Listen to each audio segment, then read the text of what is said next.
Enjoy the Algerian rhythm and discover new destinations with Air Algérie.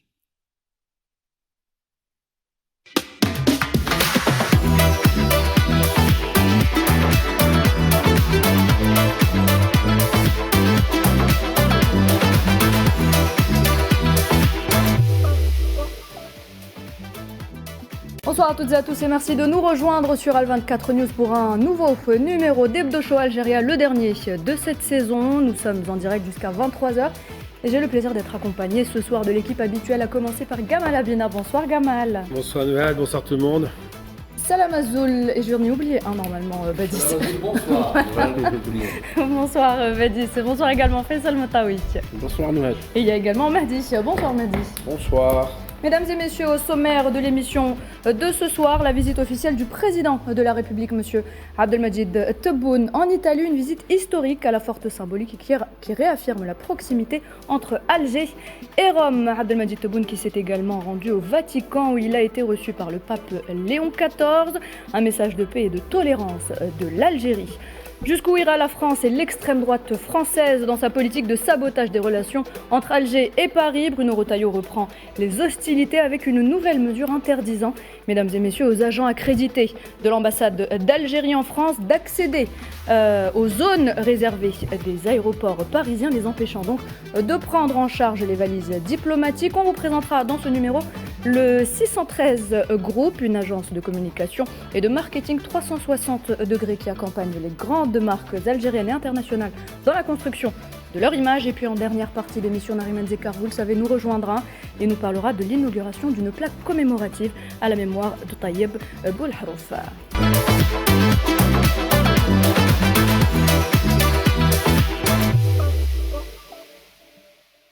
Et on commence, messieurs, avec ce partenariat algéro-italien et cette visite du président de la République, M. Abdelmadjid Tebboune, en Italie cette semaine, une visite officielle. Il était à la tête d'une importante délégation.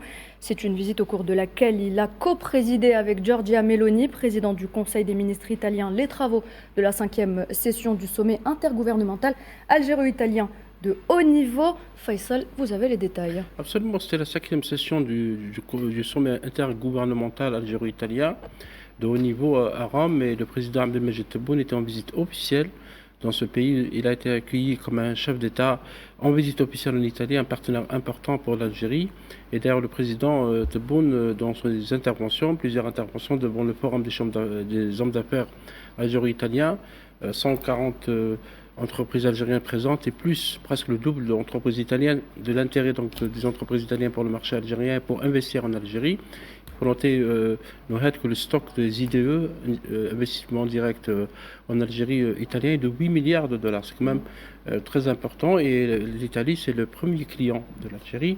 Et son deuxième fournisseur après la Chine, devant l'Allemagne, la France et l'Espagne et le Royaume-Uni. Le président Abdelmadjid Tebboune a eu des entretiens avec Mme Giorgia Meloni, qui est la présidente du Conseil des ministres, mais également avec M. Mattarella, qui est le président d'Italie, et des échanges, des discussions, mais également beaucoup d'accords, une trentaine d'accords qui ont été signés. Donc c'est une visite très positive, très réussie. Les deux pays ont renforcé leur consolidation. Le président Abdelmadjid Tebboune considère l'Italie comme un partenaire essentiel et sérieux en Méditerranée et un partenaire digne de confiance. Et Mme Meloni a également évoqué la consolidation des relations avec les deux pays. D'ailleurs, on peut citer le chiffre des échanges qui ont pratiquement doublé en 4 ans, passant de 6 à 7 milliards de dollars il y a 5 ans à aujourd'hui, c'est près de 14 milliards d'euros d'échanges. Donc c'est un chiffre très important.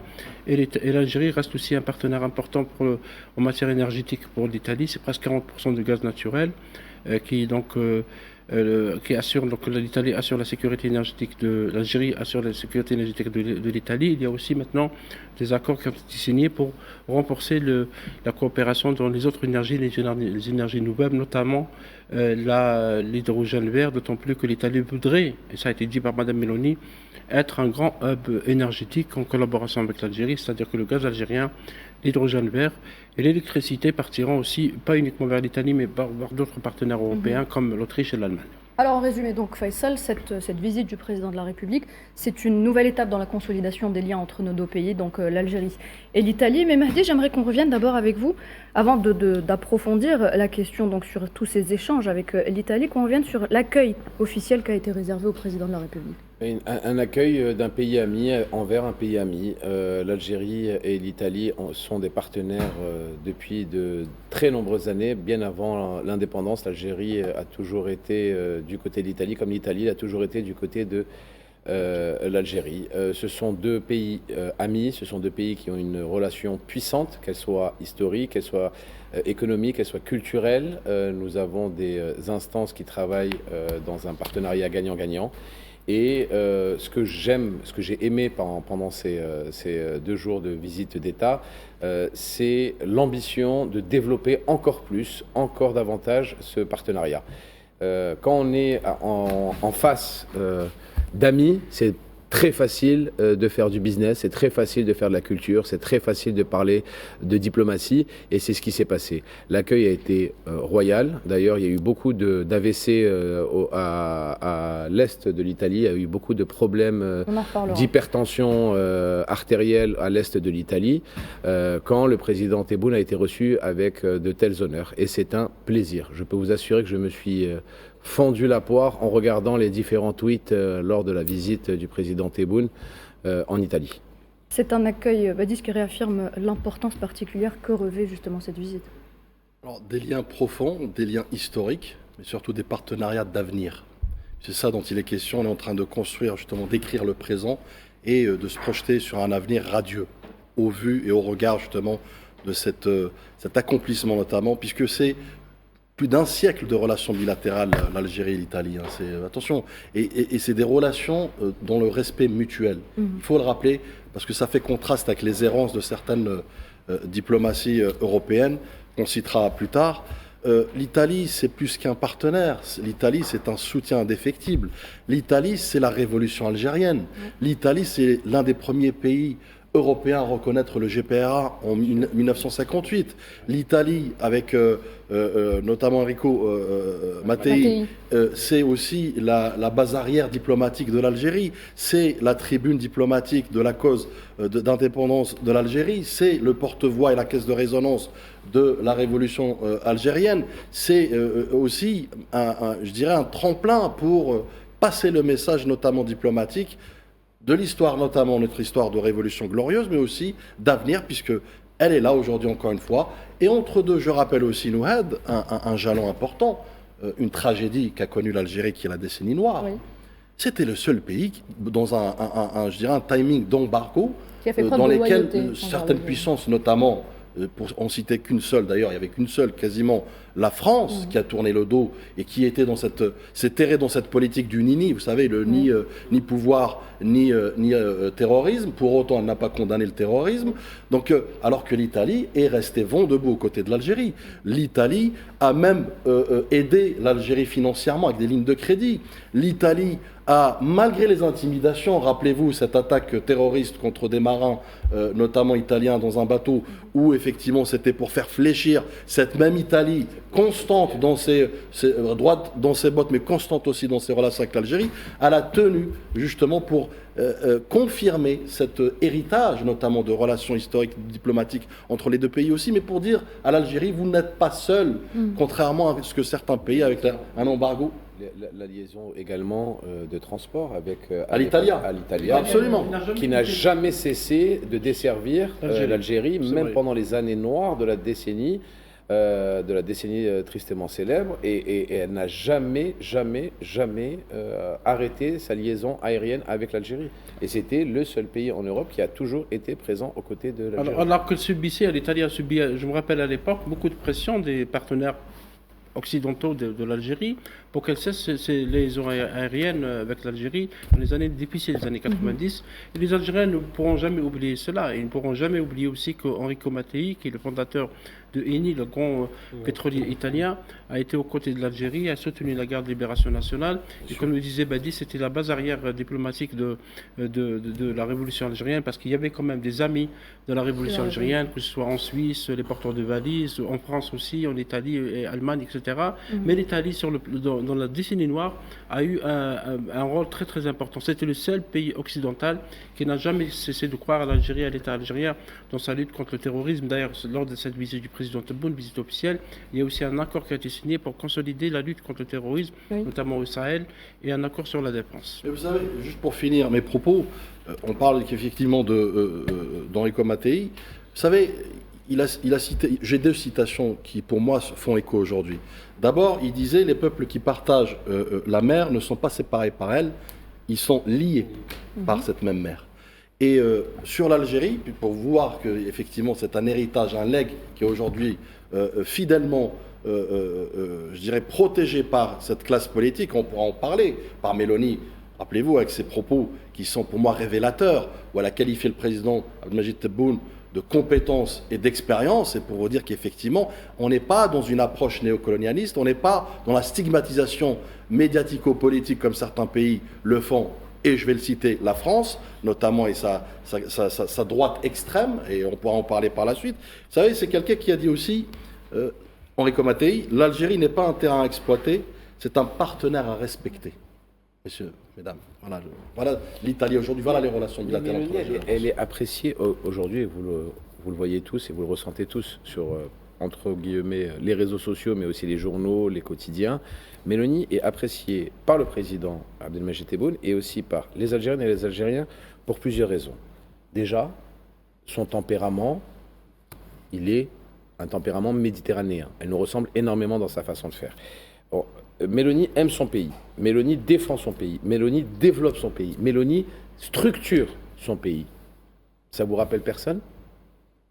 C'est exactement la symbiose entre deux personnes qui ont les mêmes intérêts pour leurs pays respectifs. Mélanie ne s'ingère pas dans les affaires des pays partenaires. Ça ne vous rappelle pas le président Tebboune ? Ils ont exactement le même cheminement. Donc, quand deux personnes avec un niveau intellectuel élevé se parlent, discutent, travaillent main dans la main, et bien automatiquement, ça nous donne justement des résultats aussi probants et un sommet italo-algérien qui a été un succès total. Voilà. Gamal Faisal tout à l'heure disait que plusieurs accords et mémorandums d'entente ont été signés lors de cette visite du président de la République en Italie. Est-ce qu'on peut considérer aujourd'hui l'Algérie comme un partenaire clé de l'Italie ? Déjà, il y a un rapport qui est très sain. Alors, on va parler de la France après, parce qu'évidemment, la France regarde avec des yeux un petit peu énervés et en même temps jalouses. Simplement parce que je vais reprendre quelques auteurs français pour rire un petit peu. La confiance est la monnaie des grandes puissances. Ça, c'est Raymond Aron. Quand on se fait confiance, ça fonctionne. Alors, le partenariat stratégique, pourquoi ? Parce qu'il y a un échange entre les deux nations de 16,4 milliards de dollars. Échange, et je vais comparer avec la France, productif. Pourquoi ? Parce que 9,2 milliards, c'est les exportations algériennes, essentiellement hydrocarbures pour commencer, mais ça va s'élargir. Et du côté importation, c'est 7,2 milliards pour l'investissement productif, machines-outils et autres. La différence j'ai fait un vrai rapport entre les deux pays, entre la France et l'Italie, dans son rapport à l'investissement. D'abord, l'Italie a su demander pardon pour la colonisation. En Libye, par exemple, elle a investi 5 milliards de dollars en demandant officiellement, tout comme l'Éthiopie, pardon. Donc elle a su faire face à son passé colonial qui était criminel. Ensuite et surtout, et pourtant ça a duré beaucoup moins longtemps, ensuite et surtout parce que l'Italie fait des investissements productifs.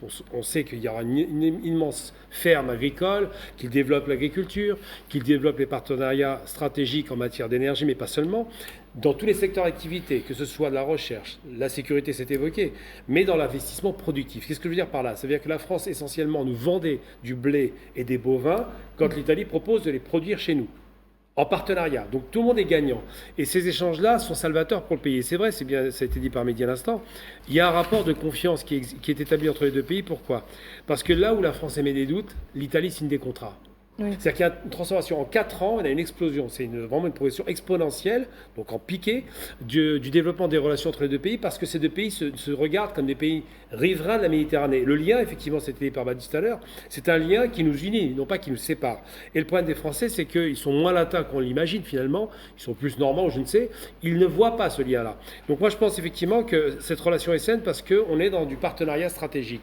On n'est pas seulement dans du commerce de base, où les uns achètent des produits d'énergie de base, quoi, en l'occurrence, et les autres vendent des produits transformés. L'Italie veut que l'Algérie réussisse et se transforme aussi bien qu'elle en bénéficie, parce que, et c'est là où on rentre dans le rapport géostratégique, quand l'Italie perd le gaz russe, elle perd un partenaire. C'est une catastrophe. Mélanie, on en reparlera plus tard de sa psychologie, de son passé et de son idéologie qui n'est pas racialisante, on dira plus tard. Mélanie se dit, bon, je suis pragmatique, je me tourne vers le partenaire le plus solide, et c'est l'Algérie. Tout naturellement, parce que ça a été dit depuis le plan Mattei, l'Italie considère que l'Algérie est un partenaire solide dans l'Afrique du Nord, et le plus solide qui puisse être. Malheureusement, la Libye n'est plus au rendez-vous, puisqu'on sait ce qui s'est passé. Donc on considère que le pays le plus stable, parce qu'on parle de stabilité politique, économique et militaire, ça reste l'Algérie. Entre l'Italie et l'Algérie, il y a déjà un gazoduc. Bien sûr. Et donc, il sera probablement consolidé par un deuxième gazoduc. Je voulais seulement revenir, Nouhed, sur les accords, quelques accords signés lors de cette visite. C'est un record, en fait. C'est presque une trentaine d'accords, notamment des accords commerciaux. L'un des accords les plus importants, c'est celui qui a été signé entre Algérie Télécom et Telecom Italia, portant création d'un nouveau câble sous-marin reliant l'Algérie à l'Italie au profit d'Algérie Télécom et d'un projet de nouveau point de présence POP dédié à l'Algérie Télécom en Europe. Il y a aussi un autre projet, toujours avec Telecom Italia et Algérie Télécom, pour la création d'un appui technique de Telecom Italia pour enfin création d'un data center, d'un centre de données en Algérie selon les normes internationales, ce qui est très très important pour le futur numérique de l'Algérie. Il y a aussi un protocole d'accord, un accord de coproduction cinématographique. Cet accord, on l'attendait depuis plusieurs années, enfin il est là. Il y a aussi un accord, on reviendra tout à l'heure, entre la société Sonatrach et Eni, et aussi d'autres accords dans plusieurs domaines, notamment l'agriculture, la pêche, la transformation des aliments. Juste, il faut noter que le plan Mattei qui a été développé par Mme Meloni depuis 2022, l'Algérie est considéré comme un acteur principal, important en Afrique, parce que ce plan est destiné en Afrique, et notamment en agriculture, comme l'a développé Gamal Abina. L'Italie préfère que les produits agricoles soient produits localement et pas l'Algérie ne deviendra pas uniquement un marché, mais un pays où on peut investir en collaboration donc avec un pays, parce que l'Italie est également une grande puissance agricole. Alors depuis quelques temps... J'ai oublié un truc important. J'ai oublié un truc important dans le rapport d'échanges commerciaux. J'avais donné 2 chiffres, mais il faut vraiment mettre la focale sur une chose. 9,2 milliards, c'est l'exportation algérienne. L'importation, 7,2, ça signifie que non seulement ça nous est profitable, mais qu'en plus on est dans une balance excédentaire. C'est-à-dire qu'on n'est même pas perdant. On gagne de l'argent dans la relation avec l'Italie, ce qui est quand même pas mal en termes de compte extérieur. Quelque chose aussi de très important, et Faisal est là et il pourra plus nous en parler, c'est dans le domaine du cinéma. Oui. Il y a un gros partenariat qui a été fait avec l'Italie sur le cinéma. On a décidé d'un gros partenariat avec, déjà avec, à la mémoire, tu me rejoins Faisal sur ça, de Gino Pontecorvo. Exactement. Et je te laisse, toi, le cinéphile de la place, nous développer qu'est-ce qui se trame entre le partenariat italo-algérien sur le cinéma. L'Italie est un des grands pays producteurs de cinéma au monde, hein, c'est considéré. Et d'ailleurs, l'Italie, c'est là où il y a le Festival de Venise. Le Festival de Venise, c'est catégorie A, c'est considéré comme un des plus grands festivals de cinéma au monde, avec Cannes, avec Berlin et avec aussi Toronto. Pour l'anecdote, le Festival de Cannes a été créé pour justement rivaliser avec le Festival de Venise. Ils étaient en concurrence dans les années 30. Ils étaient en concurrence dans les années 30, 40, etc. La bataille d'Alger de Gilles Pontecorvo, qui a été réalisée en 1964, qui a montré, bon, nous, Algériens, on ne parle pas de bataille d'Alger parce qu'il y a des massacres commis par les généraux français, les parachutistes à Alger, mais c'est un film qui a permis de montrer ce qui s'est passé en Algérie durant cette période. C'est le cinéma italien. Le cinéma italien, entre parenthèses, Mahdi, a beaucoup aidé après l'indépendance de l'Algérie parce qu'on avait besoin de technicité, on avait besoin de réalisateurs, de techniciens. Les Italiens étaient là avec nous pour nous accompagner. Cinecittà, qui est une grande cité de cinéma en Algérie, est prête aussi à aider l'Algérie à avoir une cité de cinéma. Et cet accord de production Mahdi est très très important pour l'Algérie parce qu'on l'attendait depuis au moins 10 ans. Il n'a jamais été conclu. Là, il est conclu et ça va ouvrir beaucoup de perspectives pour la formation cinématographique, pour la production de cinéma, pour la post-production, pour beaucoup de secteurs, parce que l'Italie reste quand même, sur le plan technique et artistique, un grand pays de cinéma. Et tu vois, c'est là où tu vois le partenariat gagnant-gagnant. On dit que l'Algérie est un pays producteur de gaz et de pétrole et que l'Italie a besoin de notre gaz, de notre hydrogène. Et regarde bien tout ce qui en découle. Donc on sait qu'il y a du gaz, on sait qu'il y a de l'hydrogène dans le futur, mais regarde, il y a également de la sécurité navale, il y a également de l'agriculture, il y a également du cinéma, En fait, ça résulte d'un partenariat, mais vraiment total entre les deux pays. Et c'est ça, multisectoriel entre les deux pays. Et c'est avec des personnes comme ça, de cet acabit-là, de ce niveau-là, que tu peux créer justement des alliances, mais des alliances dans le temps, pas des alliances du long terme, quoi. Exactement. Non, mais je rebondis sur ce que tu dis justement, Mehdi. C'est des relations exemplaires, effectivement, qui tirent leur essence de quoi? Du respect mutuel, de cette diplomatie de constance, de part et d'autre, puisque nous avons, au-delà de la convergence géoéconomique, notamment des deux pays, l'Algérie et l'Italie, nous avons aussi une convergence géostratégique et diplomatique sur le dossier du Sahel, sur le dossier de la Libye, dans lequel effectivement l'Italie a donné un blanc-seing justement sur la force de proposition de l'Algérie en matière de feuille de route. Donc, on voit bien qu'il y a une convergence des vues, mais également des actions.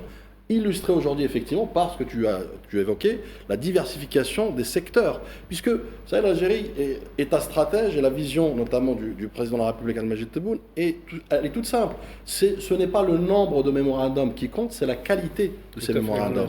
Et c'est pourquoi aujourd'hui, effectivement, nous voyons bien que nous sommes en train d'anticiper dans la prospective géostratégique et géoénergétique, notamment d'aller vers la transition énergétique, d'aller vers l'hydrogène vert, d'aller vers un pays qui est à même disposé de s'ouvrir pour justement ce transfert de technologie, de savoir-faire. On pourra en parler tout à l'heure avec Fiat, effectivement, où nous vivons un taux d'intégration, l'un des plus importants, notamment dans l'automobile. Plus de 70% de pièces sont fabriquées localement. Donc c'est dire qu'effectivement, c'est des relations exemplaires, des relations enviée et jalousie, on peut en parler par la suite, mais surtout, puisque l'Algérie n'a pas de contentieux avec l'Italie. Elle a encore moins de contentieux avec la droite dans sa globalité. Puisque, ça a été évoqué tout à l'heure, Meloni représente l'intérêt de l'Italie comme le président de la République, Al-Majid Tebboune, représente les intérêts de l'Algérie. Donc, c'est des intérêts croisés.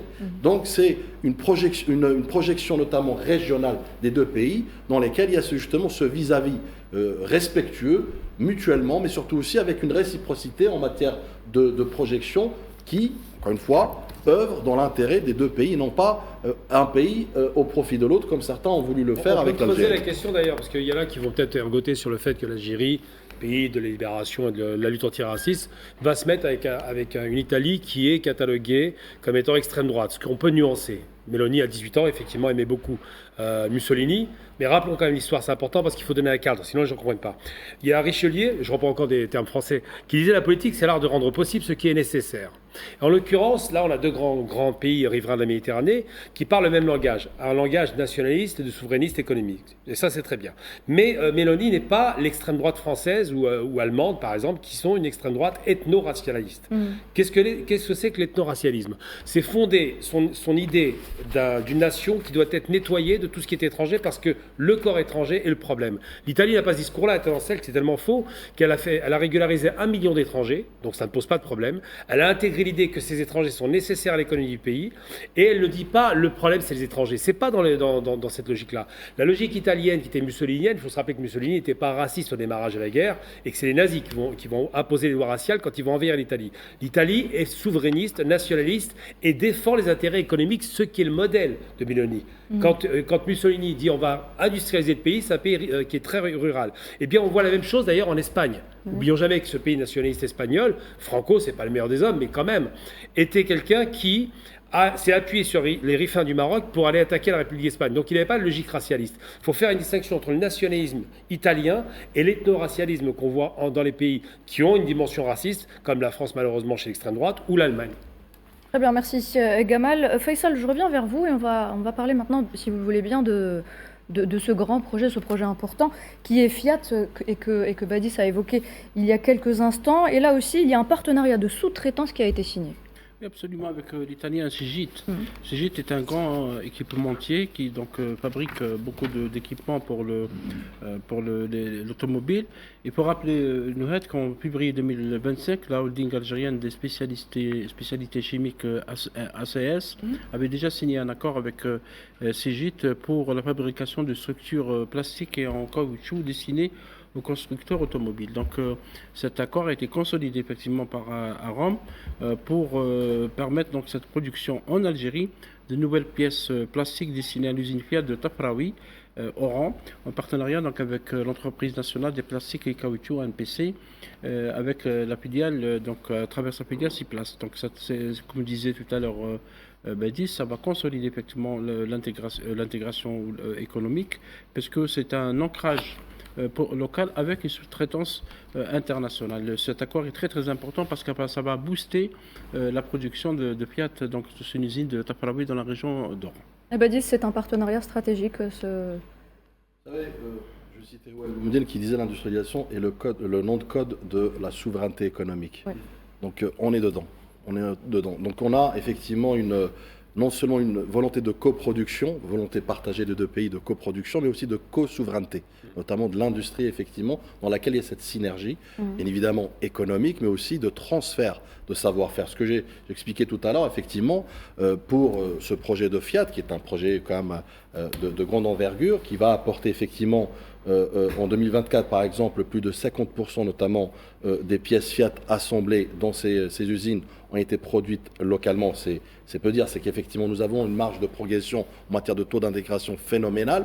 Mais vous savez, taux d'intégration équivaut effectivement à l'industrie automobile donc, et son essor in fine, puisque le président de la République ne veut plus d'usines d'assemblage ou d'usines de gonflage de pneus, mais plutôt d'une industrie intégrée notamment à part entière de bout en bout. Et je pense que ce type de coopération stratégique, surtout de vision, de projection, est bénéfique pour l'industrie algérienne au premier plan et l'industrie automobile dans un second plan, pour répondre d'abord à la demande locale, mais pourquoi pas aussi pour aller vers l'exportation, toute exportation, le Made in Algérie. Très bien, merci Badis. Alors, la visite du président de la République en Italie, on va continuer à en parler dans quelques instants. Restez avec nous.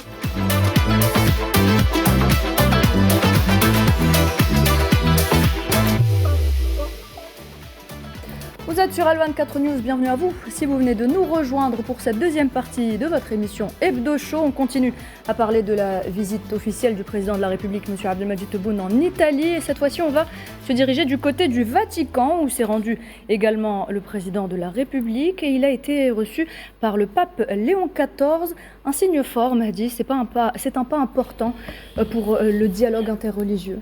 Écoutez, le nouveau pape, Benoît XIV, lors de son premier... Léon XIV, j'ai dit Benoît XIV, excusez-moi. Léon XIV, lors de son premier discours pontifical, a déclaré publiquement, je cite, « Je suis le descendant, le fils spirituel de Saint-Augustin ». Il a le souhait ardent, vraiment ardent, de visiter le pays de son père spirituel, qui est né à Sougaras, qui a prêché pendant plus de 40 ans à Annaba, l'antique Hippone, et il veut absolument visiter justement ce qui l'a en quelque sorte aidé dans sa profession de foi.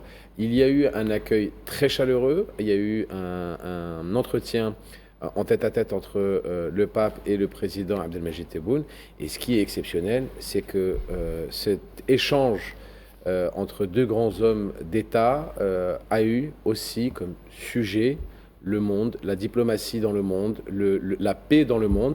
En tant que deux personnes qui ne veulent que la paix dans le monde, ça a été un message exceptionnel, cette rencontre. Badis, est-ce qu'on peut, pardon Faisal, je vais revenir vers vous dans quelques instants. Badis, est-ce qu'on peut considérer que ce rapprochement avec Rome et le Vatican renforce la position de l'Algérie en Méditerranée dans un contexte qu'on connaît, un contexte un petit peu difficile? On ne peut parler effectivement de ces relations sans parler de la relation ancestrale et millénaire. C'est-à-dire que l'Algérie et l'Italie partagent plus qu'une histoire et un présent, elles partagent des civilisations.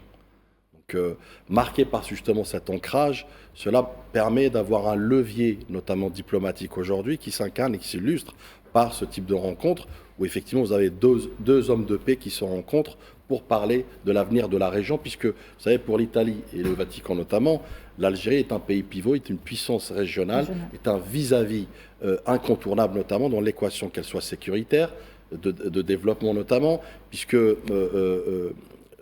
aujourd'hui, cette rencontre, elle retranscrit notamment les projections, notamment des deux pays. Mais vous savez, c'est une rencontre aussi qui a, au-delà de la symbolique, notamment religieuse, elle s'illustre aussi, elle incarne la volonté du président de la République, Abdelmajid Tebboune, depuis quelques années, à, je dirais, restituer ou donner cette image, notamment de l'Algérie, fidèle à son histoire, à sa cohérence diplomatique, de la diplomatie spirituelle, dans laquelle effectivement l'Algérie tolérante, l'Algérie du dialogue, l'Algérie des civilisations, l'Algérie, je dirais même berceau notamment des autres religions, du dialogue interreligieux et civilisationnel. Donc, contrairement à ce que certains voulaient effectivement, et ouverte aux autres, contrairement à certains, et un discours, un narratif notamment hostile sur cet aspect. Donc l'Algérie, effectivement, tout en sans renoncer à son identité, tout en gardant son identité, son ancrage ancestral et historique, elle s'ouvre au monde, elle s'ouvre effectivement aux religions. Et d'ailleurs, je rebondis sur ce que tu disais, Mehdi, nous apprenons qu'effectivement l'Algérie prépare avec le Vatican une visite papale, notamment prochainement, pourquoi pas l'année prochaine, donc pour justement marquer et conclure cette alliance morale, cette diplomatie spirituelle ô combien chère aux deux grandes figures, notamment qu'on voit en image. L'Algérie, Badis, est une ancienne terre de la chrétienté. On a tendance à l'oublier. Mahdi parlait de Saint-Augustin qui est né à Tarastes, à Sougaras, vers le IVe siècle. Après Jésus-Christ. Et qui a prêché pendant 40 ans ici. Oui, absolument. Il était à Ypres, dans la basilique de Saint-Augustin à Annaba. Il est resté là-bas 40 ans. C'est un théologien de l'Église et de l'Église latine. Et c'est considéré comme une référence. Et c'est vrai que le pape Léon XIV, qui est le premier pape américain, se réfère à Saint-Augustin par ses directives, ses doctrines, ses idées, etc. Mais il dit, est-ce que vous savez que l'Algérie a donné 3 papes? Bon, l'Algérie, dans sa nomination actuelle, mais dans les anciens temps, on l'appelait autrement. Victor Ier et Miltiadé et Gélas Ier. L'Algérie, entre parenthèses, a donné 5 empereurs romains, parce que certains ils sont nés en terre algérienne, notamment Macrin, qui est né du côté de Cherchel. Donc c'est une ancienne terre de la chrétienté, contrairement à ce que véhiculent certains discours. Et cette rencontre entre le président Abdelmajid Tebboune est très importante avec le pape Léon XIV. C'est la 3e pour un chef d'État algérien. La dernière, c'était en 1999. Et le président Tebboune rencontre pour la 2e fois Léon XIV, parce qu'il a déjà rencontré en marge du sommet du G7 dans les Pouilles en Italie. Et comme disait Badis, la visite du pape Léon XIV en Algérie serait la bienvenue, parce que ça consolide la relation donc, avec l'Église chrétienne. Et ça a été souligné dans les discussions qu'a eu le président Tebboune avec Léon XIV sur ces chrétiens qui sont bien protégés en Algérie, contrairement à la propagande qui dit qu'il y a des persécutions, parce que c'est une réponse à tous les rapports dont ceux produits par certains départements sur la liberté religieuse. Les chrétiens vivent en paix en Algérie, ils vivent parmi leurs frères musulmans, ils sont à Oran, ils sont à Alger, ils sont dans d'autres villes, ils ne sont pas persécutés, donc il n'y a aucune persécution, et ça souligne effectivement l'ouverture de l'État algérien vers toutes les autres religions. Cette visite de Léon XIV qui a apparemment agacé certains. Beaucoup. Absolument. Beaucoup, et d'ailleurs vous aurez remarqué dans les images que le président Tebboune a donné un rameau d'olivier qui vient de l'olivier de Saint-Augustin qui est actuellement à Sougaras, à Tarastes. C'est là, il est considéré comme l'un des plus anciens oliviers. Ça a été bien sûr confirmé par les scientifiques.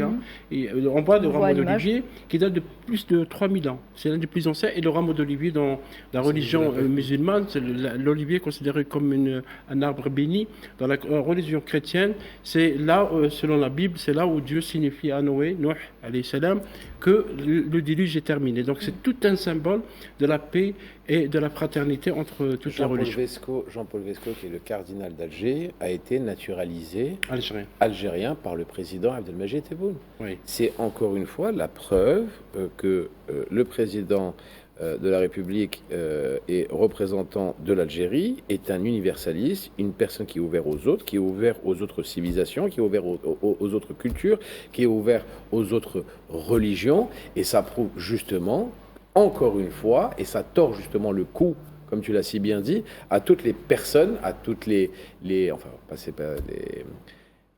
fléaux, on va dire, des réseaux sociaux qui disent tout et n'importe quoi sur l'Algérie quand ça vient de l'extrême droite française. Bien sûr. La preuve est là en image. Il n'y a pas plus belle preuve que le pape Léon XIV reçoive en grande pompe, en visite d'État, le président algérien au Saint-Siège. Voilà, pour moi, c'est une image vaut 1000 mots. L'image le dit. Gamal, l'Algérie est ouverte au monde et aux religions, comme le disait Badis tout à l'heure, contrairement à ce que beaucoup peuvent dire. C'est amusant, c'est un pied de nez en plus, c'est amusant parce que c'est un pape américain, nord-américain, il faut le préciser. C'est un pape catholique évidemment. C'est un pape qui s'inscrit dans une filiation longue de l'histoire chrétienne dont on oublie très souvent que les trois religions monothéistes sont nées en terre arabe, elles ne sont pas nées en terre européenne. Et c'est surtout un pied de nez à un autre écrivain de sombre mémoire, Samuel Huntington, qui parlait de choc des civilisations. Or, absolument. Là, on se rend compte que non seulement son choc des civilisations n'a pas opéré, mais qu'en plus, il est contesté. Alors, ça a été dit par Mehdi, on entend ça tout le temps en France, dans l'extrême droite, qu'il y aurait des persécutions chrétiens. Quand on va à Notre-Dame d'Afrique, et j'y suis allé encore récemment, c'est pas du tout le cas. Ils sont très bien, ils ont le sourire, et ne veulent pas partir. Ensuite, et surtout parce que l'État algérien prend en charge la réfection des églises. C'est pas rien. Il y a d'autres pays qui ne s'en occupent pas pour des raisons de laïcité. Et puis il faut rappeler quand même Ou que... pour des raisons économiques, parce qu'ils n'ont pas le pognon pour... On s'entend bien, mais il y a aussi le dogmatisme qui intervient en plus de l'économique, ça leur rend bien service. Quoique, dans le nord de la France, il y a un endroit spécial qui a un concordat et qui bénéficie des soutiens de l'État, l'Alsace et la Moselle. Tout à fait, ou la Lorraine de l'époque. Et donc, simplement pour dire qu'effectivement, la question chrétienne algérienne ne peut pas être perçue comme étant un problème. Ce n'est pas un problème, ça fait partie intrinsèque de la culture arabo-musulmane. Les chrétiens étaient protégés par les musulmans, par les Nord-Africains. C'est une longue tradition, tout comme les Juifs qui l'ont oublié aujourd'hui. Mais il faut rappeler une chose importante. En dehors de ce geste fort, un président qui va voir quand même un pape, qui est un pape en plus jeune, il est très très vif d'esprit, et qui donne des symboles forts. On parle de Saint-Augustin, on oublie qui il est réellement. C'est le père fondateur du premier État chrétien, c'est pas rien. C'est un philosophe, ça aussi c'est oublié, on le met un peu à la trappe, il écrivait beaucoup. Et c'est quelqu'un, effectivement, qui est issu de la terre d'Algérie, qui est berbère en l'occurrence. Ça, c'est des choses qui créent du lien fort et organique.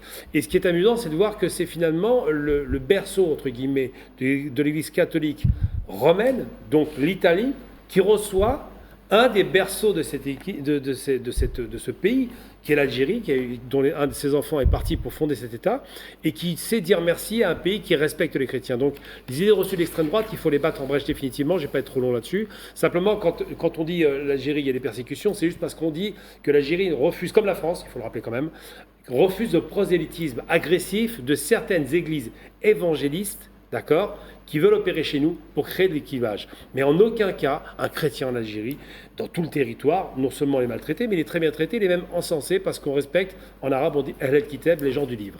Juste, Nouad, rapidement pour conclure sur ce sujet, n'oublions pas que l'Algérie de tout temps a été ouverte effectivement aux religions et aux civilisations. Et à protéger également d'autres religions. Et les protéger effectivement les minorités. Et d'ailleurs, je pose la question, comme ça au passage, par rapport aux chrétiens d'Orient et notamment ceux de Palestine, qui ont d'ailleurs subi des attaques notamment d'antisionistes qui les protègent.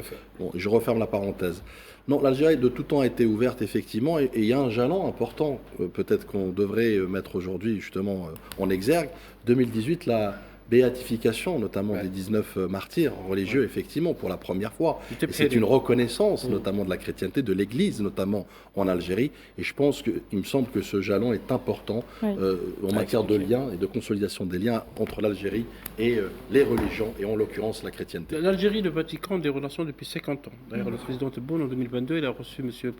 Gallagher, Monseigneur Gallagher, qui donc souligné cette relation. Et dans les discussions qu'a eu le président Tebboune avec Léon XIV, il était question aussi de la paix dans le monde.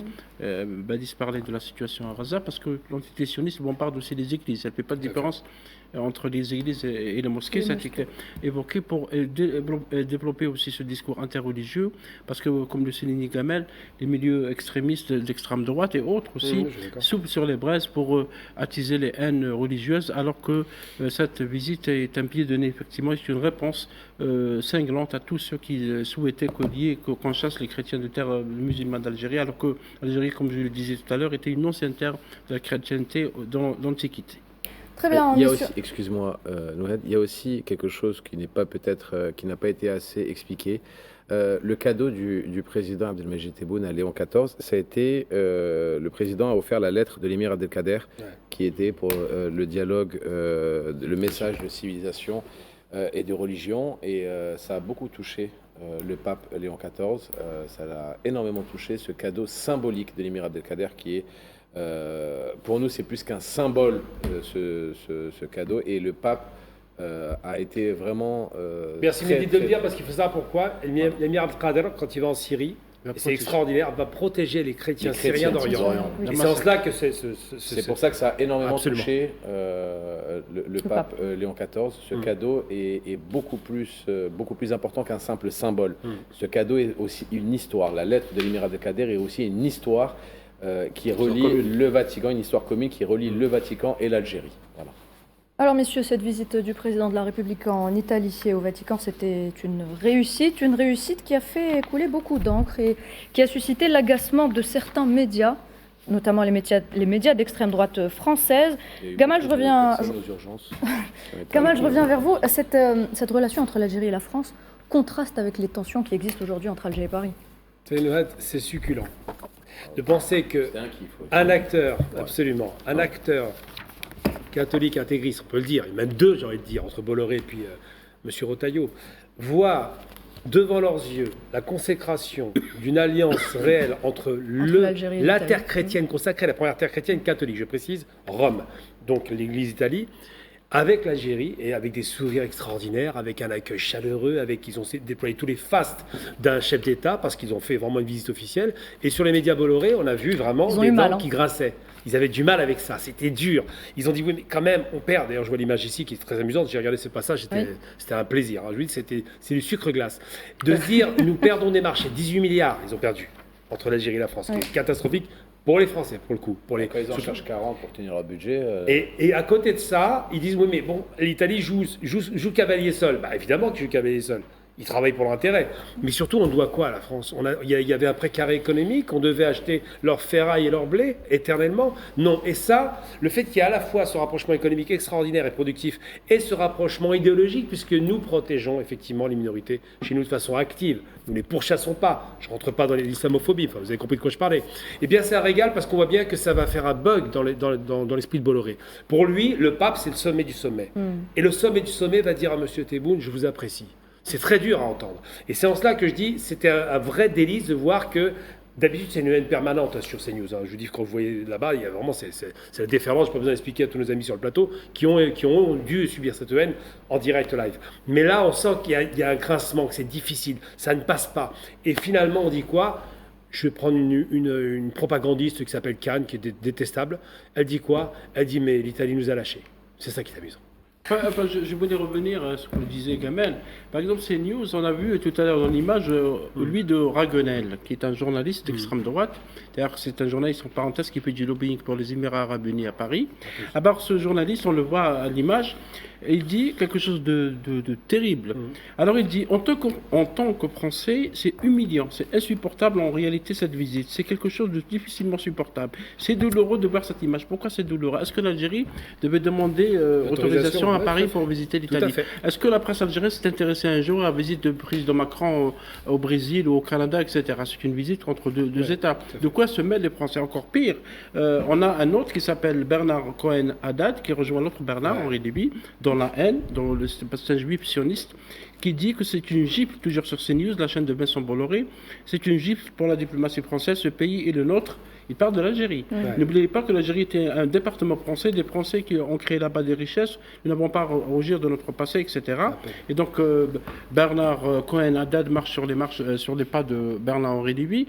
Vous avez d'autres médias, par exemple Nouhed des Échos, qui dit à Rome, l'Italie et l'Algérie affichent une relation sans nuage. Giorgia Meloni a accueilli en grande pompe le président Tebboune. Le Monde, entre l'Algérie et l'Italie, une lune de miel dopée aux hydrocarbures. Le Point, la rencontre entre le pape et Abdelmajid Tebboune divise les Algériens. Je ne sais pas sur quoi je divise les Algériens. C'est un article signé par un Algérien qui s'appelle Feled Alilet. Est-ce que vous avez vu? C'est à quels Algériens qu'il est parti poser la question? Il a vu deux ou trois commentaires sur les réseaux sociaux. Ils disent qu'il a proclamé que les Algériens étaient divisés, alors que les Algériens, comme on vient de le dire, ont plutôt bien accueilli cette visite du président Abdelmajid Tebboune, donc au Saint-Siège. Le pire de tout ça, Mahdi, le pire de tout ça, c'est Kamel Daoud, l'écrivain qui est sous mandat d'arrêt. Oui, en parenthèse, qui est poursuivi par la justice algérienne parce qu'il a volé une histoire à une femme pour en faire un roman, qui attaque Madame Meloni en parlant de la stratégie post-coloniale. Donc on a ameuté tout le monde, on a donc mobilisé tout le monde pour attaquer, et parce que ça montre clairement qu'il y a un agacement. Il faut préciser, c'est important, mais on va dire quand même. J'ai deux informations. La première information, c'est que du 22 au 24 juillet 2025, au sein de l'extrême droite, il y a eu 40% d'augmentation de malaise cardiaque, d'AVC et de problèmes respiratoires. Non, blague à part, ça a été très mal perçu au sein des anciens, des nostalgiques de l'OAS. Et je peux vous assurer une chose, et je le dis en mon nom personnel, j'en assume toute la responsabilité. Je n'ai jamais pris, j'ai 40 ans, je n'ai jamais pris autant de plaisir de regarder Twitter, CNews, le JDD, Europe 1, que pendant la période de la visite du président Tebboune en Algérie. C'était jouissif, c'était exceptionnel. On voyait la haine, on voyait, on voyait tout ce qu'ils avaient perdu comme ça, en se disant on a fait les cow-boys, il nous a ignorés, et l'Europe leur tend les bras à tous, et nous, on reste comme des cons. On ne vend plus de blé, on ne vend plus de bagnoles. Non mais on se dit les choses maintenant. On ne vend plus de blé, on ne vend plus de bagnoles, on ne vend plus de vaches, on ne vend plus d'agriculture, on ne vend plus de métallurgie, on ne vend plus rien. Et pendant ce temps-là, nos partenaires européens, Slovénie, Belgique, Espagne, Allemagne, Italie, font du business à foison avec l'Algérie, font des partenariats à foison avec l'Algérie, font des partenariats sécuritaires à foison avec l'Algérie. Pendant que nous, on est en train de défendre des gens qui sont indéfendables. Et en fait, c'était vraiment quelque chose d'exceptionnel de voir tous les titres, tous les bars en dessous des journaux en continu. En fait, c'était exceptionnel. Pour moi, ça a été la plus grande baffe diplomatique de cette année. C'était quelque chose vraiment, pour moi, qui a été un grand moment de bonheur. Badi, c'était la désillusion totale côté français. La douche froide effectivement d'une frange politique, puisque attention, l'extrême droite. Rappelons-le, l'Algérie n'a pas de problème avec la droite, n'a pas de problème dans toutes les droites du monde. Elle a un problème avec l'extrême droite qui essaye de recycler aujourd'hui le narratif néocolonialiste, postcolonial, qui consiste à mettre d'abord à diluer des idées nauséabondes, notamment fausses sur l'Algérie, sur ce qu'elles se sont devenir. Des fake news. Des fake news, effectivement. On continue. Moi, pour moi, excuse-moi, Badi, je te laisse tout de suite. Pour moi, il y en a, c'est pas des chaînes en continu. C'est des fake news en continu. Ils devraient changer l'appellation de leur chaîne. Ce sont des fake news en continu. Tout ce qu'ils disent, 80%, 90% de ce qu'ils disent est faux. Et à chaque fois, c'est développé de façon négative pour justement ternir l'image de l'Algérie. Je te laisse finir. Excuse-moi, Badi, ça. Et c'est là où je veux en venir, effectivement, cette extrême droite, ou droite extrême, ou droite hors les murs, notamment, qui est aujourd'hui, effectivement, cautionnée par une oligarchie qui, d'ailleurs, a eu une grosse claque, notamment religieuse, puisque eux-mêmes défendent un projet judéo-chrétien, notamment pour revenir aux racines judéo-chrétiennes françaises. C'est un pied de nez, c'est une douche froide religieuse, notamment pour les Bolloré & Co. Mais blague à part, effectivement, cette reconnaissance aujourd'hui mutuelle entre l'Algérie et l'Italie, c'est du concret, c'est du respect mutuel, c'est du respect sans condescendance, c'est de relations notamment historiques, c'est des projections sincères, c'est une confiance mutuelle et réciproque. Tout ce que n'a pas aujourd'hui l'extrême droite, ou du moins cette diplomatie prise en otage, puisque le Rotaillot, parlons-en, ce Bruno Rotaillot aujourd'hui, effectivement, qui s'inscrit... D'ailleurs, je donne Rotaillot, je l'appelle aujourd'hui, c'est le Don Quichotte, notamment, qui confond entre... Non, mais blague à part, il prend les moulins à vent algériens pour ennemis de l'intérieur, faussement d'ailleurs, puisque cette relation, notamment bilatérale entre l'Algérie et l'Italie, est aussi une illustration, notamment de la fin du narratif qui consiste à dire que l'Algérie est isolée. L'Algérie, au contraire, est écoutée. L'Algérie est audible. L'Algérie est suivie. L'Algérie est un cap. L'Algérie est un guide. L'Algérie est une puissance. Et surtout, l'Algérie est respectée. L'Algérie, avec son président et ses institutions, est un acteur majeur dans l'équation régionale et continentale. D'ailleurs, les relations bilatérales entre l'Algérie et l'Italie aujourd'hui, elles tiennent deux dimensions. C'est une dimension, deux dynamiques plutôt, une dynamique euro-maghrébine, euro-africaine.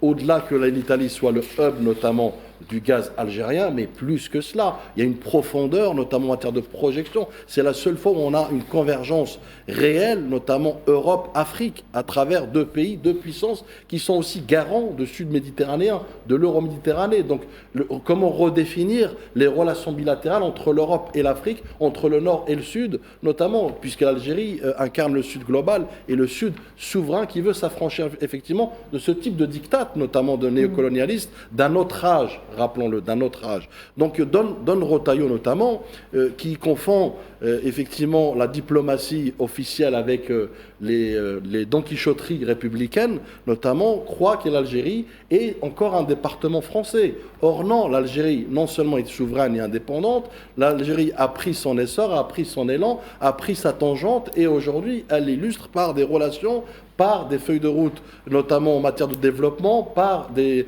coopérations sécuritaires, des coopérations économiques, des diversifications, puisque vous savez, l'Algérie, et je m'adresse à Rotaillot un coup, l'Algérie n'a pas besoin de se justifier. L'Algérie n'a pas besoin de permission. L'Algérie n'a pas besoin notamment d'approbation. L'Algérie trace sa route, l'Algérie aujourd'hui, d'un pas sûr d'ailleurs, et elle le fait entendre, elle le fait savoir, et...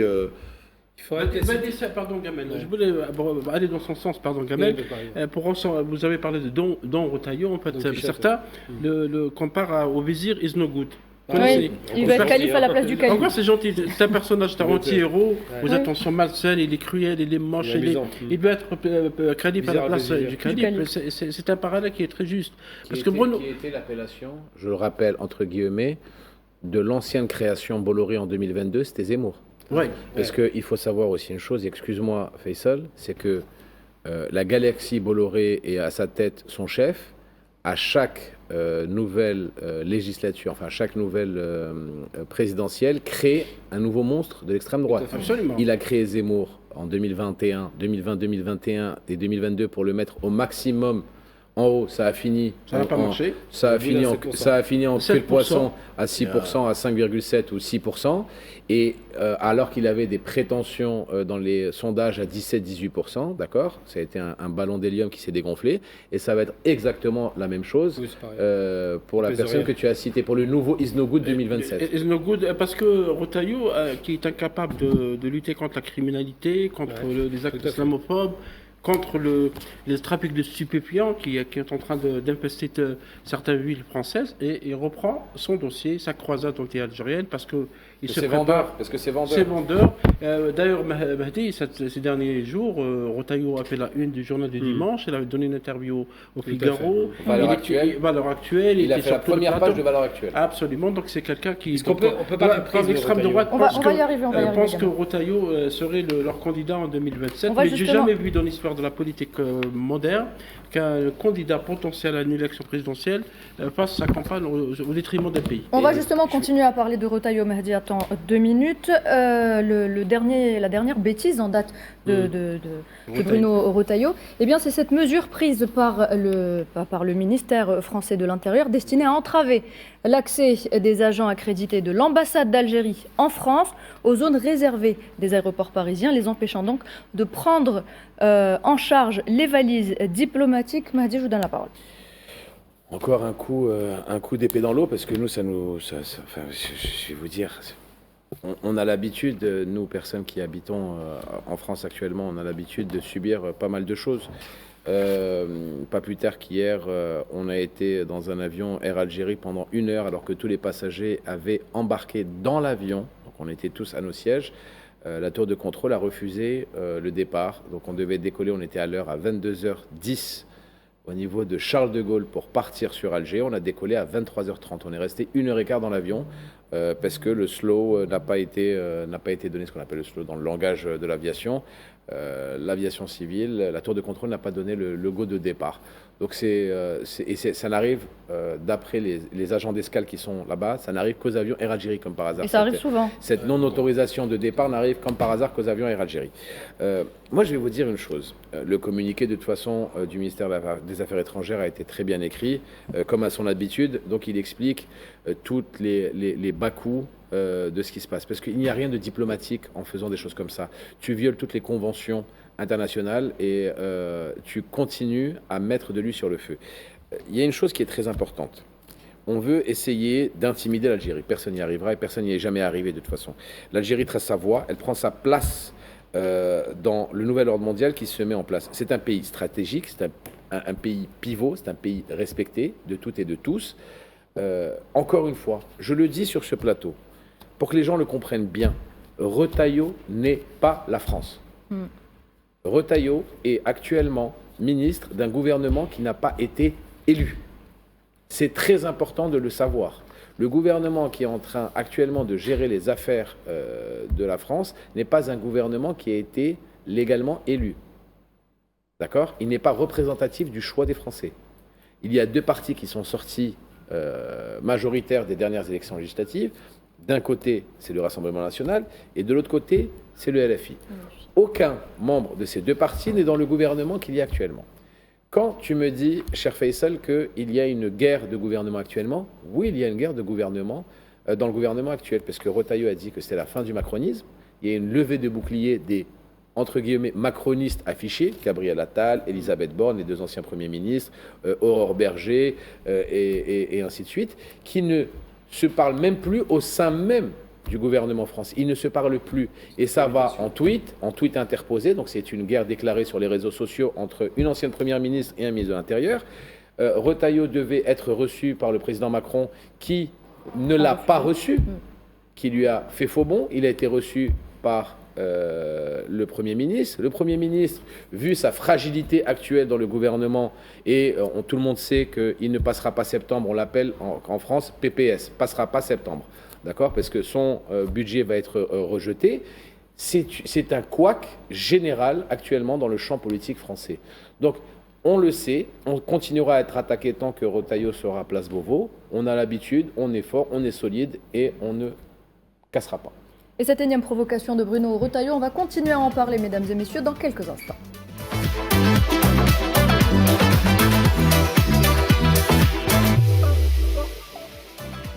Vous êtes toujours sur Al24 News. Hebdo Show se poursuit pour une troisième partie. On continue à parler de la dernière mesure prise par Bruno Retailleau contre l'Algérie. Je reviens vers vous, Gamal Abina. Est-ce qu'on peut dire aujourd'hui que la France a perdu sa boussole à la lumière du désaccord qui existe entre le ministère de l'Intérieur et le MAE français? Ça, c'est bien à dire. Effectivement, elle a perdu sa boussole parce qu'il y a un type qui empêche la boussole de tourner. C'est un élément du gouvernement. Ce n'est pas le gouvernement. À l'époque, pour que M. Sarkozy puisse passer à la tête de la présidence, il tapait non pas sur l'Algérie ou sur les étrangers. Il faisait ses questions internes en tant que ministre de l'Intérieur et il tapait en gros sur ce qu'il appelait la voyoucratie, la racaille, c'est le terme utilisé, les musulmans de France. On les aimait musulmans, c'est quand même une sorte d'ectoplasme comme ça, pas défini. M. Retailleau a changé de son fusil d'épaule, il a préféré désigner l'Algérie. Oui. Et j'en veux pour preuve une obsession permanente et maladive. Il a un problème avec l'islam, c'est pas d'hier, mais là, on se rend bien compte qu'il a un problème parce que dans un discours récent, il faut quand même l'évoquer, lorsqu'on a dit qu'il risquait d'être éconduit de sa fonction, en l'occurrence, qu'il peut-être démissionné, puisqu'il refuse de démissionner, alors qu'il avait quand même annoncé, mais enfin c'est pas grave, hein, c'est un homme de parole, on le voit, on s'est rendu compte d'une chose, c'est qu'il n'a pas dit « je ne veux pas démissionner parce que je ne suis pas compétent, parce que je ne m'entends pas, parce que je ne suis pas macroniste hein. ». Il dit qu'il n'est pas macroniste, donc ça veut dire que c'est de la cohabitation. Il est tout seul en plus. Hein. On a un problème avec l'extrême droite traditionnelle, c'est normal. Mais lui est arrivé à un élément qui est une extraction. Eh bien, il a dit « je ne veux pas démissionner parce que ça ferait plaisir au président Tebboune ». Vous vous rendez compte un peu la logique du personnage ? C'est-à-dire que là, sa position politique en France, il dit « je ne veux pas que ce soit le cas parce que d'autres seraient heureux de ma position ». J'ai jamais vu un truc pareil. Là, vraiment, il y a une dégradation de la fonction qu'il occupe et une dégradation de la relation à l'international. Moi, je pense que M. Macron est très embêté par cet homme parce qu'il est en cohabitation, parce qu'il y a les élections qui arrivent en 2026, parce qu'il va falloir composer avec une droite plus ou moins dure, parce que la Renaissance, qui est un nom finalement qui a vécu, risque de s'effondrer au municipal, qui sont le curseur de la République pour l'élection présidentielle. C'est-à-dire que si on réussit le municipal, on réduit un peu la casse. Si on ne réussit pas, on s'effondrait bien. Il a besoin de composer. Et malheureusement, il a du mal avec un Retailleau qui est outrancier. Donc aujourd'hui, ce n'est pas tellement M. Macron qui intervient, mais ses autres ministres qui sont vent debout face à cet homme, qui n'en fait qu'à sa tête. Et moi, j'en veux pour compte une chose. Je pense que M. Retailleau est un lièvre qui va s'effondrer. Il rêve de l'effondrement du Front National à son profit, ça n'arrivera pas. On va continuer à en parler encore quelques instants, mais dis juste le temps de présenter nos invités qui nous ont donc rejoints autour de la table. Il y a monsieur Akram Chafaoui, bonsoir, merci d'avoir accepté notre invitation. Merci beaucoup pour votre invitation.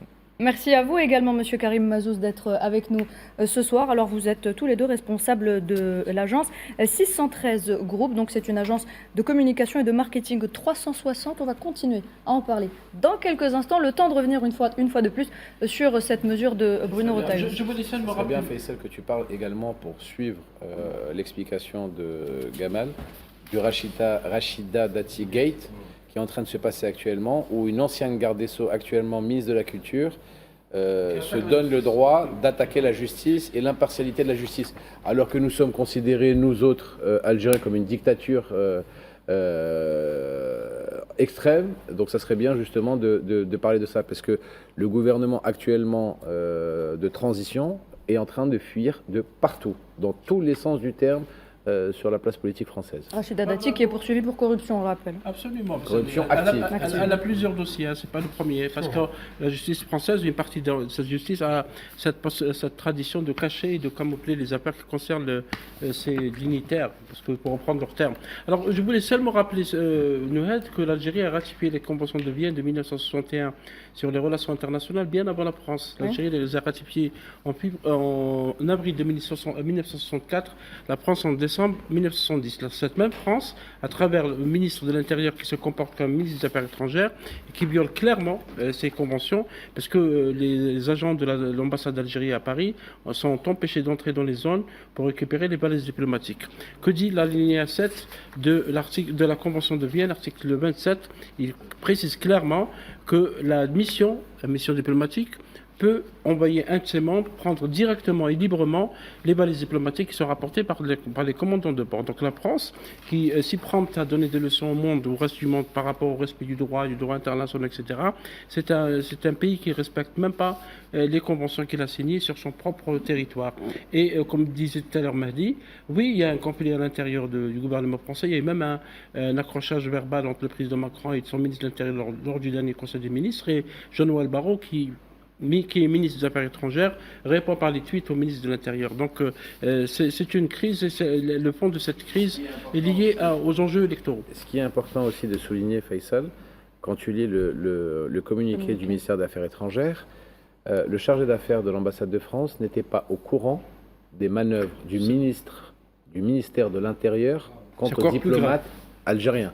Donc vous avez un ministère des tutelles qui doit gérer les relations diplomatiques entre les deux pays, qui n'était pas au courant que son collègue de l'Intérieur est en train de saboter et justement d'empêcher à nos diplomates de récupérer les valises diplomatiques. Donc c'est là où tu vois toute la cacophonie actuellement gouvernementale et où tu vois qu'il n'y a plus de capitaine à bord, et ça va dans tous les sens. Encore une fois, le bateau est en train de fuir de partout. Après, attention, Bruno Retailleau aujourd'hui, comme je l'ai dit il y a quelques semaines, est une menace. Il devient plus qu'une menace, une menace pour la diplomatie française. Encore une fois, et d'ailleurs le communiqué des affaires étrangères algérien, qui est, ma foi, à l'image, puisque la diplomatie est un miroir. Très bien écrit. La diplomatie est un miroir, donc effectivement, qui incarne cette rigueur notamment, mais surtout cette sévérité envers cette roue libre qui est Retailleau, puisque je rappelle que maintenant, le blocage de ces valises diplomatiques, selon l'article 27, effectivement, de la Convention de Vienne, s'est étendu aux autres consulats en France, et non pas que, je dirais, à l'ambassade d'Algérie à Paris. Vous savez, moi je vais vous dire une chose, quand la caricature devient politique, c'est que la politique a perdu toute grandeur. Et je reviens sur Retailleau. Retailleau, aujourd'hui, est à la diplomatie ce que le mime est à l'orateur. C'est-à-dire, il essaye effectivement d'imiter la gravité, mais il l'incarne jamais, ce monsieur, cet énergumène. Tu es prêt à ton retour à Paris comme moi, 1h15 à l'aéroport, à la part? Non mais Monsieur, on va clore le sujet pour s'intéresser à nos invités. Rapidement, très important. Et ça, c'est un message qui est destiné à ce Retailleau & Co. Quand l'Algérie réagit, elle le fait dans le droit, pas dans le théâtre. Non mais ce qui est fou, et je suis désolé d'insister sur le fait, ce qui est dingue, c'est qu'on ne sait plus qui dirige. C'est que ça va dans tous les sens. En fait, on parle quand même de la France, 7e, 6e ou 7e Ça fait un moment que puissance c'est comme ça, mondiale. déjà, hein. Non, mais là, on parle d'un ministre des Affaires étrangères, donc ministre d'État, où tu vois un ministre de l'Intérieur qui marche sur ses plates-bandes depuis près d'un an. Aucune réaction de fermeté du président de la République, et ça continue et ça va dans tous les sens. Et le problème, il est là, c'est jusqu'à où va aller justement cette bande dessinée, parce que c'est une bande dessinée ce qui est en train de se passer actuellement. C'est une bande dessinée. Vous imaginez juste un instant que ici en Algérie, le ministre de l'Intérieur prend les plates-bandes du ministre des Affaires étrangères, mais immédiatement le président Tebboune remet tout le monde à sa place et peut même congédier sur le fait, parce que chacun a son dossier, son dossier, son carré, on va dire, de prérogatives, son domaine de prédilection, son domaine de prédilection, et c'est pas possible que chacun s'entremêle avec les... Très important, Mehdi, je rebondis sur toi, tu me tends la perche. Effectivement, oui, parce que le timing est favorable. Le timing électoraliste. Et d'ailleurs, ce monsieur confond entre fonction régalienne et calendrier électoraliste, ou je dirais même tergiversation électoraliste, ou même gesticulation, même je dirais, allez, le concernant. Mais encore une fois, il fut un temps peut-être dans un autre timing. Ce monsieur n'aurait même pas existé. Oui, sauf qu'aujourd'hui, il a été mis en orbite, effectivement, ce que tu fais bien de le dire tout à l'heure, c'est que chaque présidentielle, nous avons un cycle de nouveaux produits d'Einstein, la créature d'Einstein, notamment Retailleau en étant aujourd'hui. Comme Zemmour, il fut un temps, il y a 5 ans. Donc, et tant que nous avons effectivement cette prise d'otage, notamment de cette diplomatie, qui est une diplomatie officielle, qui est censée effectivement... Et je rappelle, Xavier Driancourt, que je ne citerai pas sur une plateforme de radio, avait évoqué il y a 2 jours, il y a 40 ans, quand il a intégré le Quai d'Orsay, notamment le ministère des Affaires étrangères, on lui a expliqué qu'il y a 2 relations bilatérales stratégiques et importantes à préserver, l'Allemagne et l'Algérie. Très bien. Et on rappelle également, messieurs, pour clore donc ce débat, que l'Algérie va appliquer le principe de réciprocité. Toujours. Voilà. On s'intéresse à présent à nos 2 invités. On commence avec vous, monsieur Akram Sharfawi. Donc vous êtes l'un des responsables de cette agence 613 Group, donc une agence de communication, je le disais tout à l'heure, et de marketing 360 qui accompagne les grandes marques algériennes, mais aussi internationales, dans la construction de leur image. Alors ma première question, elle est très simple.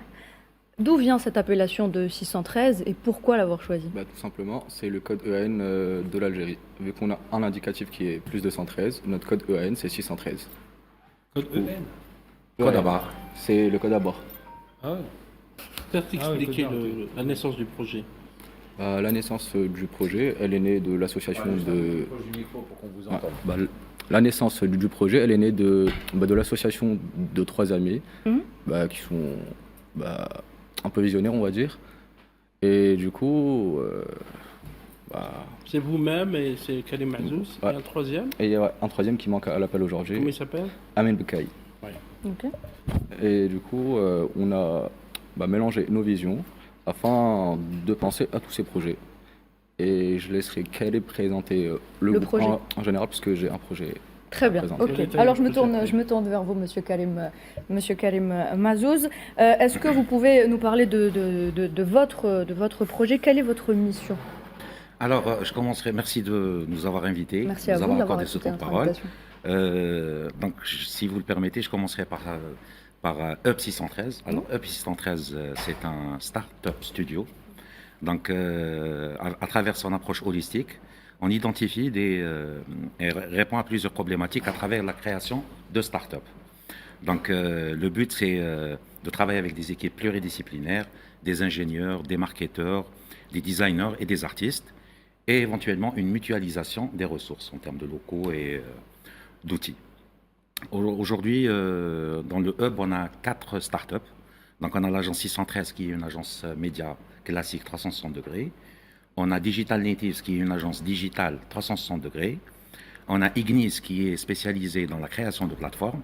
Et Algor IA, qui est spécialisé dans l'industrie 4.0. Voilà, grosso modo. Donc, il faut rappeler que notre... Expliquer, c'est quoi l'industrie 4.0 pour nos amis téléspectateurs? Au 2.0, je me suis arrêté. 2.0, je ne suis même pas encore arrivé. C'est quoi l'industrie 4.0? Alors, pour l'industrie 4.0, c'est la 4e révolution industrielle. C'est-à-dire, aujourd'hui, pour la partie 4.0, Numérique. C'est du numérique, tout à fait. Je voudrais juste intervenir un point très important qui nous tient à cœur, c'est que ce Startup Studio est l'œuvre et la concrétisation de la volonté du président de la République, M. Abdelmajid Tebboune, notamment avec la constitution du premier gouvernement de 2020 et la création du ministère des Startups. Nous avons deux projets, c'est Metawe. Donc, on est venu parler du premier projet avant d'aller à l'industrie 4.0. C'est un projet qui répond à une problématique focalisée sur l'aspect sécuritaire et de souveraineté. Donc, il s'appelle Aptaluna. Qui est très cher à l'Algérie. Tout à fait. Très, très important aux yeux du président et de l'Algérie. C'est-à-dire avec la masse d'informations internationales et les messages subliminaux cachés pour nous, que nous subissons, et qui ne sont pas de notre culture, nous devons de protéger nos enfants. La jeune génération est tellement connectée, nous devons capter leur attention. À travers là, nous avons créé une série animée, élargie à une application, facilitant l'apprentissage de l'histoire à travers des héros de notre révolution, voire même les personnages ayant marqué l'histoire de l'Algérie pendant 2000 ans. Comment vous est venue cette idée justement? Pourquoi créer une série animée et pourquoi ne pas créer, je sais pas moi, quelque chose de différent peut-être? Alors, pour capter les jeunes, la jeune génération, donc ils sont plus manga. Oui, c'est vrai. Il y a ça. Pourquoi application? Parce que tous les enfants, aujourd'hui, ils ont des smartphones. Ils sont connectés. Donc vous préférez faire ça? Donc on a jumelé les deux pour essayer de donner quelque chose qui est vraiment captivant. Vous allez raconter toute l'histoire de la guerre de libération. Qu'est-ce qu'il y a dans ce dessin animé pour qu'on puisse... Alors, le but c'est de donner des héros à cette jeune génération, de revivre. C'est-à-dire aujourd'hui, ils ont d'autres héros. C'est d'imager en fait la guerre de révolution et d'imager pour les plus jeunes générations ce qui s'est passé et comment le peuple algérien s'est levé pour obtenir son indépendance. Tout à fait, tout à fait. C'est ça, parce que maintenant tout est une question d'image et de communication, donc c'est une excellente initiative. En fait, la technique utilisée, vous dites que c'est de l'inspiration manga, ça je l'entends bien. Tout à fait. Sur les formats courts peut-être, je sais pas. Oui, c'est des formats courts parce que pour capter leur attention, il faut des formats courts. Et c'est le format, c'est de la 3D j'imagine, ou c'est de l'IA peut-être, c'est la création par IA? Il y a de l'IA. Il y a de l'IA. On travaille avec des artistes locaux qui font un excellent travail. Ça sera une série qui n'aura rien à envier aux séries manga. C'est-à-dire, ça s'appelle Aptaluna. Aptaluna. Tout à fait. En arabe, en anglais, en français? Alors, on compte la lancer en arabe. Comme c'est notre histoire, on veut quelque part l'exporter. Parce qu'il faut savoir qu'à travers ce manga et cette application, on veut renforcer la sécurité culturelle et historique, d'une part. On veut transmettre notre histoire en préservant notre ADN, notre âme. On veut aussi renforcer la fierté d'être algérien, surtout ça. Et l'idée fondamentale est de créer le lien entre le passé et le futur. C'est beau. C'est-à-dire se réapproprier notre histoire pour construire notre avenir. Ce que vous avez dit tout à l'heure, vous avez dit que cette idée a été, on va dire, cherchée entre trois copains, c'est ça, hein, tout à fait. Voilà. Et que justement, le programme du président de la République, à travers son ministère des startups, vous a donné l'impulsion de croire en votre projet, de croire en votre souhait, et justement, ça vous a facilité. Et ensuite, vous me dites, vous avez dit sur ce plateau, il y a quelques secondes, que le projet que vous allez faire n'aura rien à envier à des mangas étrangers, parce que justement, nous avons la qualité ici, interne, de pouvoir faire des projets de ce type-là. Est-ce que vous êtes d'accord que l'Algérie, sur les 5-6 dernières années, par rapport aux efforts des gouvernements, des différents gouvernements, et par rapport au budget qui a été mis et à la directive qui a été mise du président de la République, que l'Algérie commence à devenir vraiment un pays de start-upers? Parce qu'on est passé, je crois, de 300 start-up en 2019 à plus de 9000 aujourd'hui, avec un objectif de 20 000 start-up d'ici 2029. Est-ce que pour vous, les ambitions correspondent à la réalité? Et aussi quelque chose de très important, est-ce que la jeunesse algérienne, qui est pour moi la plus belle richesse de l'Algérie, bien avant les hydrocarbures, pour moi la plus belle richesse de l'Algérie, c'est la jeunesse algérienne, a justement cette ambition, on va dire en quelque sorte de tout éclater, on va dire, dans le sens où de tout gagner, de tout faire justement pour développer ce système-là? Parfaitement. Je rajouterai ce que vous venez de dire, qu'aujourd'hui, avec tous les efforts et la volonté politique qui est derrière, on est un pays de start-up. Nous-mêmes, on a commencé avec une start-up. Par la suite, on a développé l'idée d'aller vers Startup Studio, qui regroupe, de créer plusieurs start-up. Lors de participation de certains salons, on croise des confrères, je dirais, dans le domaine. C'est très dynamique. L'Algérie offre tout pour l'épanouissement des start-up. C'est-à-dire, il y a tout. Moi, il y a un cadre légal déjà qui tout a à été fait, donc tout c'est à déjà fait. exceptionnel parce que tu es en sécurité administrative et légale, et ensuite il y a un cadre bancaire, un cadre de financement, tu as un cadre d'accompagnement avec le ministère des startups. Nous connaissons tous ici notre ami Mouloud Khelif qui justement à chaque fois accompagne. Qu'on a invité la semaine dernière. Qu'on a invité la semaine dernière, Mouloud Khelif qui accompagne aussi et qui est aussi un start-upper et qui accompagne des collègues start-uppers.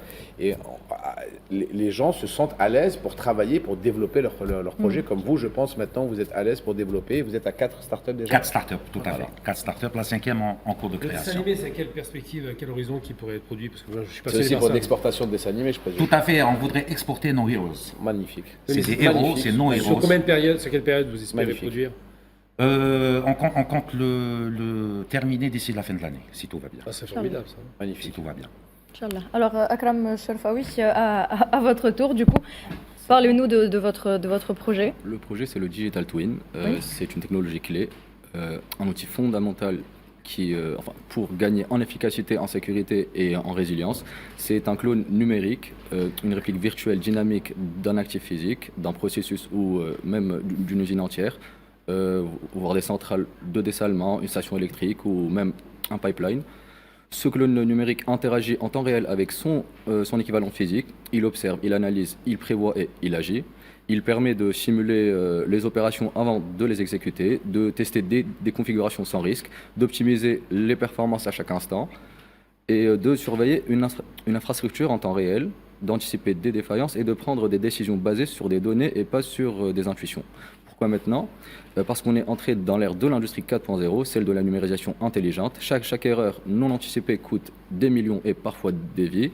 Après, la machine à vapeur, l'électricité et le pétrole, puis le nucléaire, l'industrie 4.0 transforme les usines en systèmes intelligents capables de communiquer et d'analyser et d'optimiser en continu, qu'on appelle aussi Smart Factory. Et ces avantages concrets sont la maintenance préventive. Grâce à l'IA, on anticipe les défaillances avant qu'elles ne provoquent un arrêt de production, donc moins de panne et moins de coûts. L'efficacité des processus, le jumeau numérique identifie tous les goulots d'étranglement, optimise les flux de travail et teste de nouvelles configurations sans perturber la production réelle. Et il y a un contrôle de qualité en temps réel. Il compare les données réelles aux normes idéales et déclenche des alertes immédiates en cas d'écart. Et il y a un suivi et une traçabilité totale. Grâce à une transmission des données en continu, la direction peut prendre des décisions stratégiques basées sur des faits et pas sur des approximations. Donc c'est un outil de contrôle. Voilà, Akram, moi je comprends à peu près ce que tu me dis, mais moi je vais te mettre à l'aise. Je sais que c'est ta première télé, que c'est un peu le stress. Il n'y a pas de souci, on est tous passés par là. Moi je vais te parler de copain à copain, de frère à frère. Merci beaucoup. Dis-moi toi, avec tes mots à toi, ce que tu en penses, ce que tu as fait, ce que ça te procure, ce que tu imagines pour le futur. Parle-moi toi-même, parle Akram à Mehdi. Oublie qu'il y a la télé, oublie qu'il y a des caméras, don't stress, t'inquiète pas, ça se passe super bien. Mais je veux tes mots à toi pour me dire, voilà, moi Mehdi, pour mon pays, j'aurais pu aller dans n'importe quel pays européen, j'aurais pu vendre mes talents à n'importe quel pays européen. Et moi, je m'appelle Akram, je suis ici chez moi en Algérie et je veux produire ça, je veux développer ça, je veux faire ça pour moi, pour mon pays, pour ma patrie. Voilà, comme ça, et ça va, tu vas te lâcher tout seul, t'inquiète, avec tes mots à toi.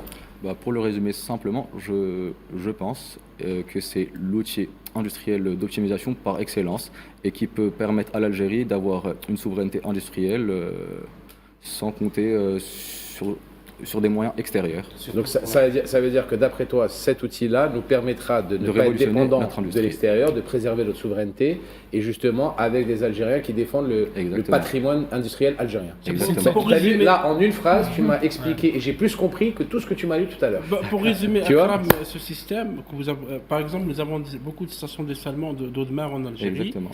Ce système permet donc de contrôler, d'anticiper les pannes. C'est un peu ça. Exactement. Donc comment il fonctionne pour simplifier un peu pour les téléspectateurs? Alors, c'est un système qui contrôle, qui a une machine, comment ça se passe? Alors, c'est des capteurs. Quoi, mais- Développez avec votre Parle comme mot. si tu étais devant des copains à toi dans un café en train de raconter ce que tu fais. Bah, du coup, c'est vu que, alors, de nos jours, toutes les machines et tous les objets sont connectés avec l'IoT. Donc, c'est une question de capteurs qu'on installe partout et qui contrôle toutes les installations en temps réel. Et ça permet de faire de l'anticipation de panne, de l'optimisation industrielle. Donc, on peut pousser nos machines à leur maximum sans les user. Et du coup, ça permet d'être productif au maximum. Et toi, qu'est-ce que tu as fait comme parcours parcours étudiant, enfin, J'ai un bachelor universitaire? en finance. D'accord. bachelor en Donc, finance. et tu t'es après spécialisé dans l'IA, c'est ça ou dans... Bah, je m'intéresse au digital en général et à l'IA aussi. D'accord. Quand tu vas bientôt recruter, tu vas recruter, je pense, pas mal de personnes pour tes projets futurs, Inch'Allah. Et Rabbi Aounkoum. Est-ce que pour toi, le vivier de Sidi Abdallah est important actuellement et est-ce qu'on doit encore le développer? Et qu'est-ce que tu penses justement de Sidi Abdallah, des différentes formules qui sont proposées là-bas, parce que tu as plusieurs spécialités à Sidi Abdallah. Et qu'est-ce que tu penses de l'avenir de l'Algérie par rapport à cet engouement qu'il y a sur les startups? Bah, alors, par rapport à Sidi Abdallah, je pense que franchement, c'est une très bonne initiative. D'ailleurs, on a certains partenaires qui sont là-bas. Donc, c'est un moyen pour les jeunes d'évoluer. Et pour l'avenir de l'Algérie, je pense que le meilleur reste à venir parce qu'on a beaucoup de jeunes qui sont très volontaires et qui ont le crâne plein d'idées. Donc, je pense qu'avec le soutien de notre gouvernement, comme c'est le cas déjà maintenant, bah, on a tout à faire et tout à développer. Bravo à toi. Franchement, bravo à vous deux Donc, il y a d'ailleurs. beaucoup Parce que d'idées. par rapport à ce que vous faites, bravo à vous deux, parce que c'est beau ce que vous faites. Donc Merci bravo. beaucoup. Moi, j'avais juste une question par rapport aux solutions innovantes, justement, comme Bien sûr. outil de solution, notamment l'optimisation, si j'ai bien compris. Bien sûr. Je serais curieux, je pense que les téléspectateurs aussi. Et la de- maintenance aussi, prédictive. La Et la maintenance. maintenance, justement. Donc c'est de l'optimisation industrielle, notamment. Quand vous parliez tout à l'heure, évoqué des capteurs, notamment. On peut les décliner à tous les secteurs, notamment industriels, ou Bien sûr. que, par exemple, justement, est-ce que vous pouvez développer et comment on gère cela? Est-ce qu'il y a une control room? Est-ce que c'est dématérialisé? Est-ce que c'est une application? Est-ce que parce que vous parlez de... Moi, je suis féru de ça, hein, parce que là, on parle vraiment... Lui, il est féru, moi, je connais rien. On est les deux. Bah, Là, vraiment, pourquoi je suis attaché à ça? Parce qu'on parle de souveraineté par la modernisation. Exactement. Et de l'économie par l'innovation. Et aussi la mémoire par la création. C'est ça, et là, je reviens sur Kateb Yassine qui dit d'ailleurs, l'histoire ne se lit pas, elle se raconte, elle s'anime. Et je pense que vous avez un slogan là aussi pour... Il est en forme, Badis, ce soir. Parce que vous êtes des forces, vous êtes en quelque sorte, entre guillemets, hein, bien sûr, vous êtes des forces de sécurité 2.0 ou 4.0. Je ne sais pas combien on est de 0, mais 4 mois ou 5.0. Tout à fait, c'est 4.0. Voilà, vous êtes des forces de sécurité, on va dire, d'Internet. C'est ça, en fait, votre truc. C'est de protéger au maximum la souveraineté de l'Algérie. La personne qui est à l'usine, est-ce qu'elle peut voir ça sur son téléphone, par exemple? Bien sûr. Donc, quand il y a une panne, c'est signalé ici. Pour Immédiatement expliquer. sur votre téléphone. exactement. Tout Alors, est... alors, le but c'est de ne pas avoir de panne. Avec le jumeau prévenir les pannes. Tout à fait. C'est de prévenir les Ah ouais, problèmes. d'accord. ok. C'est des algorithmes Prédictifs. prédictifs, tout à fait. Exactement. Tout à fait avec de l'IA. Et le Et but, ça c'est de ne n'existe pas. ça n'existe pas dans le monde, ça. Si, ça existe, c'est tout nouveau. D'accord. Aujourd'hui, même, il y a des villes, elles sont gérées avec le jumeau numérique, le Parce que Digital le Twins. numérique, c'est pas par rapport au nucléaire, c'est essentiel, je veux dire. Parce que vraiment, si on a ce genre d'instrument pour la sécurisation du site hyper stratégique comme ça, c'est pas inintéressant, je pense. C'est très intéressant. Et du coup, plein d'exemples dans le monde démontrent que c'est ce qui se fait de plus récent et de plus efficace en termes d'optimisation industrielle. C'est-à-dire, on peut éventuellement parler de sécurité énergétique, Absolument. sécurité hydrique, à travers l'optimisation et la consommation d'énergie, la réduction des déchets, voire même la prolongation de la durée de vie de nos actifs. Parce que c'est par exemple, une station de dessalement d'eau, c'est des millions d'euros. Et le fait avec cette solution Digital Twins, on va prolonger la durée de nos actifs et pouvoir avoir cette sécurité hydrique. Alors, Voilà.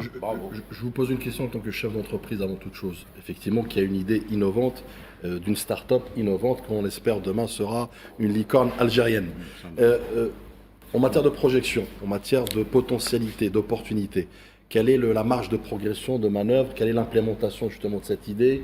Quelle est votre vision d'avenir, notamment sur un secteur, si je comprends bien, qui est plus ou moins vierge en matière de tout ce qui est application numérique, algorithmes innovants, qui plus est sur de l'industrie dans laquelle on a besoin d'anticiper les aléas et les imprévus, imprévisibles, comme on dit, à savoir par la maintenance ou pour éviter ou réduire le coût de la maintenance, notamment de l'industrie. Donc j'aimerais bien voir un peu vos projections, les grandes lignes.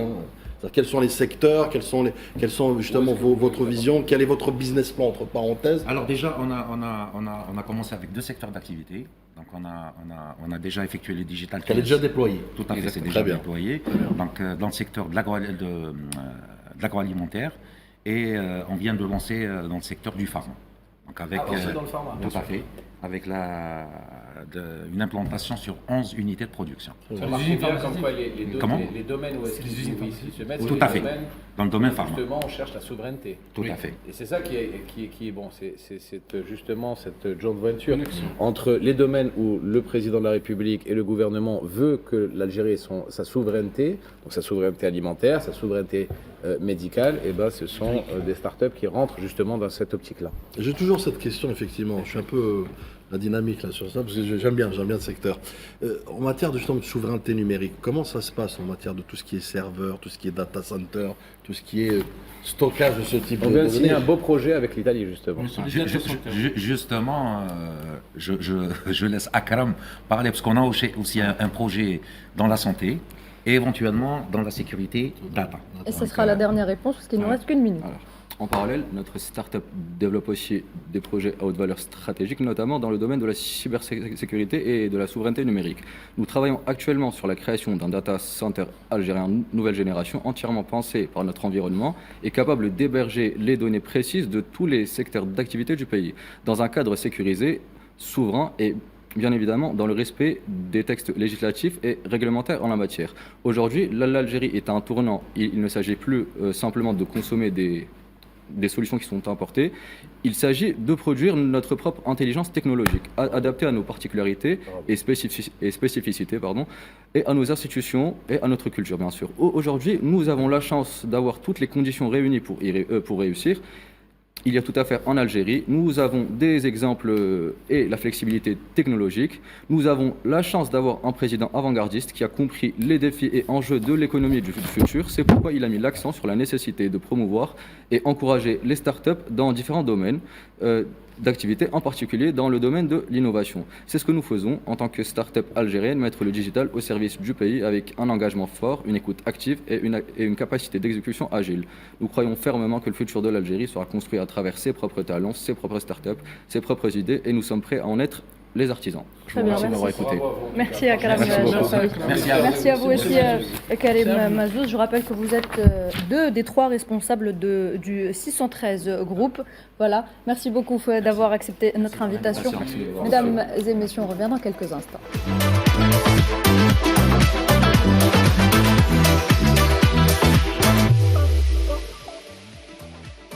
Et merci de nous rejoindre pour cette dernière partie d'Hebdo Show, toujours sur Al24 News. Nariman Zekar nous a rejoint autour de la table. Bonsoir Nariman. Bonsoir Noël, bonsoir à toutes et à tous. Et nous avons également le plaisir ce soir d'accueillir Madame Shahines Sidhoum Menia et Monsieur Bachir Menia.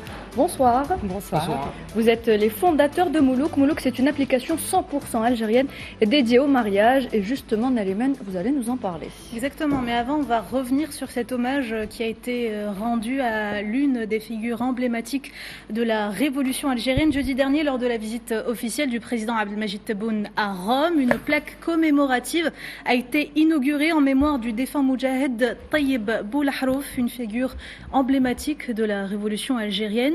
Alors à première vue, ça pourrait sembler être symbolique, mais derrière tout ça, derrière ce geste italien, il y a un pan essentiel de notre histoire qui retrouve sa place. Parce qu'il faut rappeler que Tayyip Boulahrouf, c'était tout d'abord l'un des cadres influents du FLN. C'était aussi le représentant du gouvernement provisoire de la République algérienne, le GPRA, en Italie et en Suisse durant les années 50. Et c'est surtout l'un des artisans des accords d'Évian, ces accords historiques qui ont mis fin à 132 ans de colonisation. Donc cette plaque à Rome, c'est pas juste un simple hommage, c'est une reconnaissance essentielle d'un combat mené sur plusieurs fronts, notamment sur le front diplomatique, mais c'est aussi un rappel des relations historiques que partagent l'Algérie et l'Italie, n'est-ce pas, Faisal? Absolument. Donc, cette plaque, elle est écrite en italien et je vous la traduis en français. Il vivait ici. Figure emblématique de la révolution algérienne, représentant du GPRA, gouvernement provisoire de la République algérienne à Rome. Effectivement, il était son premier ambassadeur en 1958. Une vie consacrée à la liberté, à la justice et à la dignité pour son peuple. Ce genre de plaque, vous n'allez pas les trouver à Paris, de toute façon. Parce que Tayyip Boulahrouf était effectivement un grand militant. Il avait participé il était le premier ambassadeur d'Algérie en Italie, en 1963. Après, il a servi en Yougoslavie, en Argentine, en Bolivie et en Portugal et en Suisse aussi, effectivement, parce qu'il avait beaucoup contribué à rallier certains militants suisses pro-indépendance de l'Algérie pour donc les convaincre. Et il était aussi aux accords d'Évian, comme je le disais, également à toutes les négociations. Il avait commencé son militantisme au sein du mouvement des triomphes des libertés démocratiques, MTLD, avant de rejoindre le FLN, le GPRA. Donc c'était un grand militant et c'était un bel hommage rendu par les amis italiens, l'Italie qui a toujours soutenu la garde de libération nationale. Voilà, donc un très bel hommage. On passe à présent de ceux qui ont combattu pour que l'Algérie existe à ceux qui inventent aujourd'hui des outils pour la faire avancer.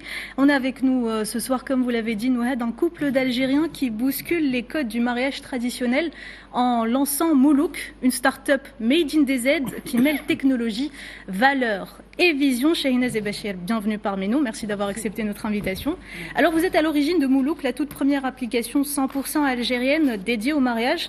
Un projet, on peut le dire, ambitieux, mais aussi assez audacieux. Alors, première question qui est essentielle, c'est quoi Moulouk et pourquoi avoir choisi ce nom d'ailleurs? Alors, honneur aux dames. Honneur aux dames. Honneur aux dames, exactement. Alors, pourquoi Moulouk? Moulouk, c'est tout simplement Habel Moulouk, qui est le fruit de l'espérance, de l'amour et de la reproduction. Voilà pourquoi. Alors, c'est quoi Moulouk?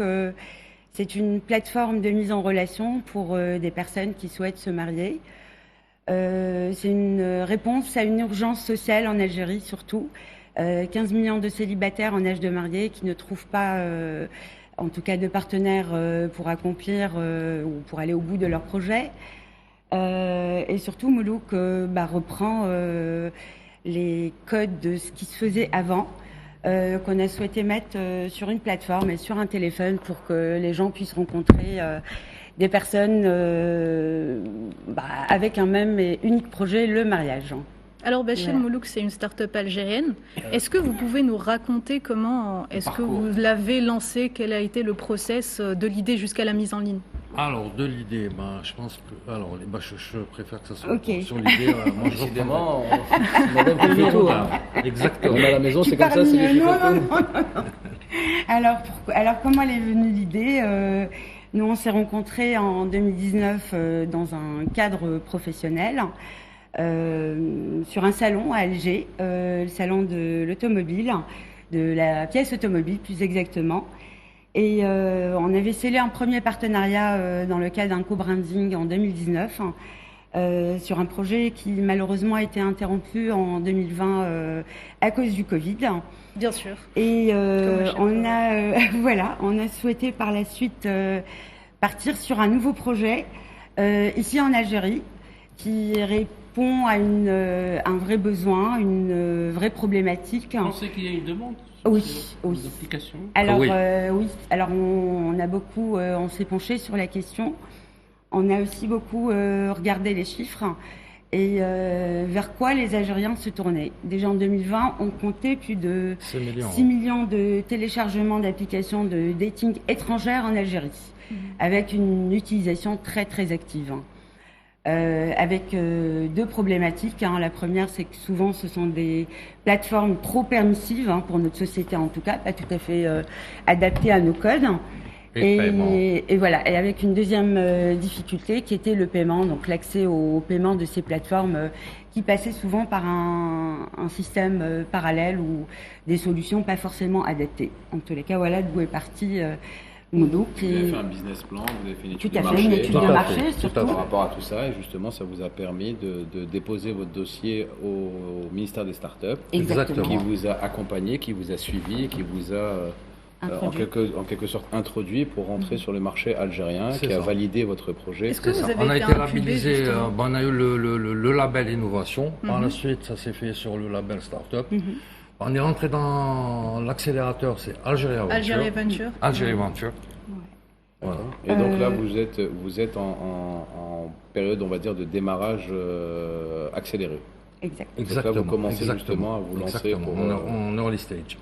Voilà. Officiellement, c'est lancé il y a 6 mois.